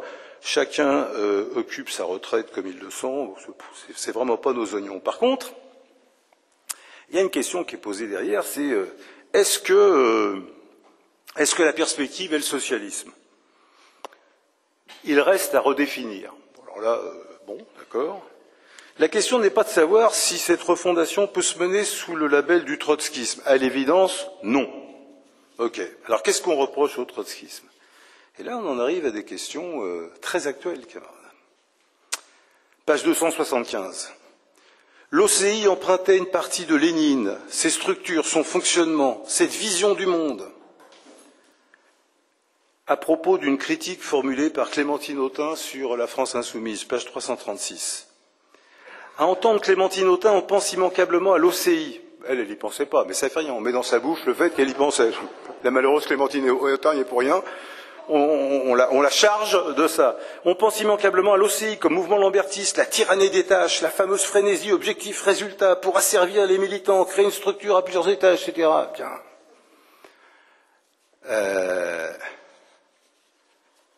Page 19. Le courant du communisme créé dans les années 1930 par Léon Trotsky n'a plus de raison d'être. L'erreur est d'avoir sous-estimé la plasticité du capitalisme. Du trotskisme, c'est le léninisme qu'il faut extirper. Réfléchissez bien à cette phrase, camarades, parce que celle-là, pour moi, elle est peut-être la plus importante. La référence à Trotsky comme personnage, prophète, le prophète de Deutscher, flamboyant, brillant, analysant magnifiquement tous les processus, elle serait acceptable.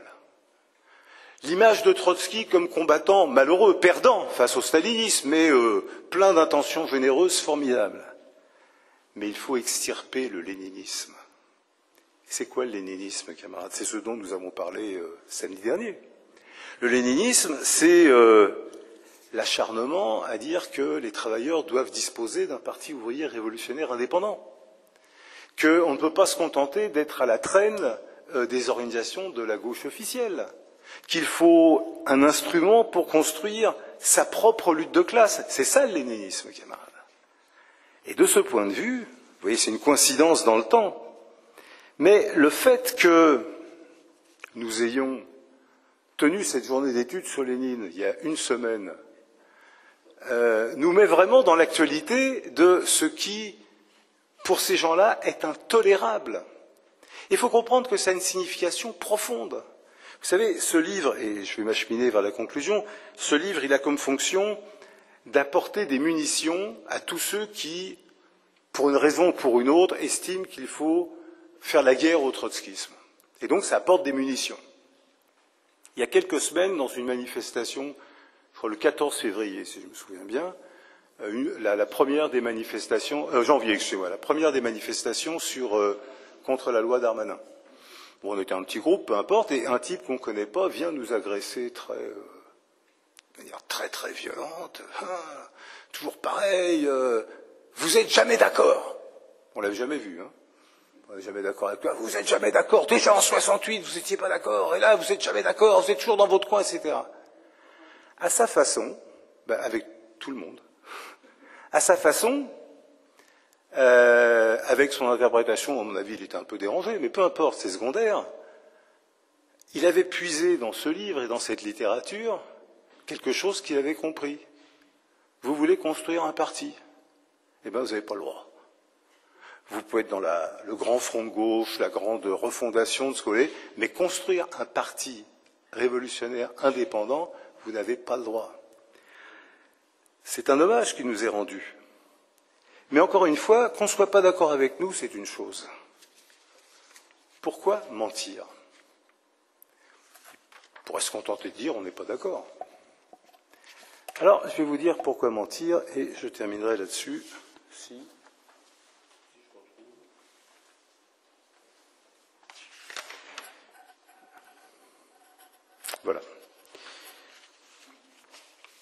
Il y a, à la fin de ce livre, un mensonge, un de plus, qui ne nous vise pas, nous, directement, mais qui vise le camarade Léon Trotsky. Ce n'est pas les seuls à faire ce mensonge, Mélenchon a fait le même il y a 2 ans ou 3 ans. Il est écrit ceci, page 405, dans son petit précis paru en 1938 et titré « Leur morale est la nôtre », Trotsky joue dangereusement avec l'idée que la fin justifie les moyens.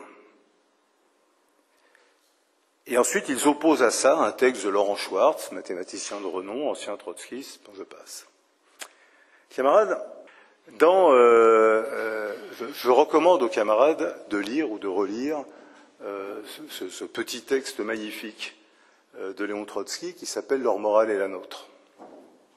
Et où, précisément, Trotsky polémique contre la formule selon laquelle la fin justifie les moyens. Trotsky développe l'idée suivante. Il dit, bien sûr, toute fin appelle des moyens, tout objectif qu'on se fixe, que l'humanité se fixe, exige des moyens permettant de le réaliser. Il dit toutefois, n'importe quel moyen ne peut pas être utilisé pour n'importe quelle fin. Le problème n'est pas de savoir si la fin justifie les moyens, dit Trotsky, mais de comprendre le rapport dialectique qui existe entre la fin et les moyens. Si les moyens utilisés, je cite Trotsky, pas de manière littérale, mais quasiment, si les moyens utilisés reposent sur le fait de tromper les ouvriers, de leur mentir, de leur dire des choses qui se révéleront fausses, alors ces moyens doivent être bannis. Parce que l'objectif du mouvement révolutionnaire est de donner confiance à la classe ouvrière dans sa capacité à se libérer elle-même. Or, dit Trotsky, vous ne pouvez pas donner confiance à des travailleurs, à une classe sociale dans leur capacité de se libérer eux-mêmes si vous ne commencez pas par leur dire la vérité. Donc, dit Trotsky, dire la vérité aux travailleurs, pour qui combat pour le socialisme, pour l'émancipation ouvrière, est une obligation. Autre chose, dit Trotsky, est de mentir à l'ennemi de classe. S'il est nécessaire pour le combat révolutionnaire de mentir à l'ennemi de classe, il ne faut pas hésiter à le faire. Mais s'il s'agit de la classe ouvrière, vous êtes tenu de lui dire la vérité. Et ne sont admissibles, dit Trotsky, je le cite là encore, que les moyens qui renforcent la cohésion de la classe ouvrière. Ne sont admissibles que les moyens qui confortent l'unité des travailleurs. Ne sont admissibles que les moyens qui élèvent la conscience de la classe ouvrière jusqu'à la nécessité de sa tâche historique de s'émanciper elle-même, et doivent être bannis. Les armes du mensonge, de la calomnie, de la dissimulation. Il est intéressant que Mauduit et Siffert, qui peut-être dans leur jeunesse ont lu Leur morale et la nôtre, mais qui peut-être l'ont oublié, ce qui peut arriver, qu'on n'a pas pris le soin de la réécrire, il est significatif qu'ils réduisent la position de Trotsky sur le rapport entre la morale et l'objectif à l'inverse de ce qu'elle est. Pourquoi? Parce qu'ils généralisent leur propre manière d'agir. Qu'est-ce qu'ils font, eux, dans ce livre? Ils utilisent tous les arguments, non pas pour établir la vérité, tous les arguments utiles à établir leur vérité. Ils ne partent pas du fait qu'il faut savoir si ça s'est passé comme ci ou comme ça. Ils partent de la nécessité de trouver les arguments qui leur permettront d'arriver à cette conclusion. Le capitalisme est capable de s'adapter, le socialisme ne peut qu'échouer, le trotskisme est une infamie, faire un parti révolutionnaire indépendant n'est pas à l'ordre du jour, etc. Et à partir de là, ils piochent dans les situations, les citations, les discussions avec les uns et les autres, ils piochent les arguments qui leur conviennent et écartent résolument tout ce qui ne leur convient pas. Eh bien, camarades, je crois que nous devons au contraire nous approprier la méthode de Trotsky et celle de Lénine. Dans ce texte que je citais au début de ce trop long exposé, et si vraiment il y a 2 documents qu'il faut lire pour avoir un point de vue sur le rapport entre la morale et la politique. C'est cette petite brochure, Leur morale et la nôtre. Et du point de vue de la méthode scientifique, je m'excuse pour les camarades auprès de qui je l'ai déjà cité 200 000 fois, la conclusion du chapitre de l'ouvrage de Trotsky qui s'appelle « La révolution trahie », qui doit être le chapitre 8 ou 9 de mémoire, et qui s'intitule « Qu'est-ce que l'URSS ?» Et en une page, je dis bien en une page, Trotsky résume magnifiquement la méthode du marxisme. Il donne une définition de l'Union soviétique qui est très longue, qui est très contradictoire. Il dit c'est pas ceci, c'est pas cela, mais c'est un peu ça, mais c'est quand même autre chose. Très compliqué. Et il ajoute, bien sûr, le lecteur me reprochera de donner une explication très compliquée. Mais, dit-il, rien n'est plus dangereux que de donner une définition achevée d'un processus inachevé. Il voulait parler de la dégénérescence de l'Union soviétique. Et dit par conséquent qu'on est confronté à une telle situation, on doit prendre le temps, dit-il, d'examiner tous les aspects de la situation. On doit prendre le temps d'examiner tous les aspects les plus contradictoires, n'écarter, dit-il, aucun élément qui pourrait contrarier demain l'analyse que nous faisons aujourd'hui. Les analyser dans le moindre détail, être capable de corriger ce qu'on a dit auparavant et de tout cela dégager le point d'appui qui nous permet de définir quelle action nous devons entreprendre. Cette méthode, c'est celle du matérialisme. Elle repose sur la vérité. Mais elle exige aussi parfois de consacrer 2 heures à démonter sur la base des faits, les mensonges et les contre-vérités de ceux qui ne sont animés ni par la recherche de la vérité, ni par la compréhension des processus historiques, mais qui sont animés tout simplement, comme des espèces de faux monnayeurs qu'ils sont, de produire la fausse monnaie qui permet de justifier la survie du régime failli du capitalisme. À nous d'en tirer les leçons sur ce que nous avons à faire. Je vous remercie.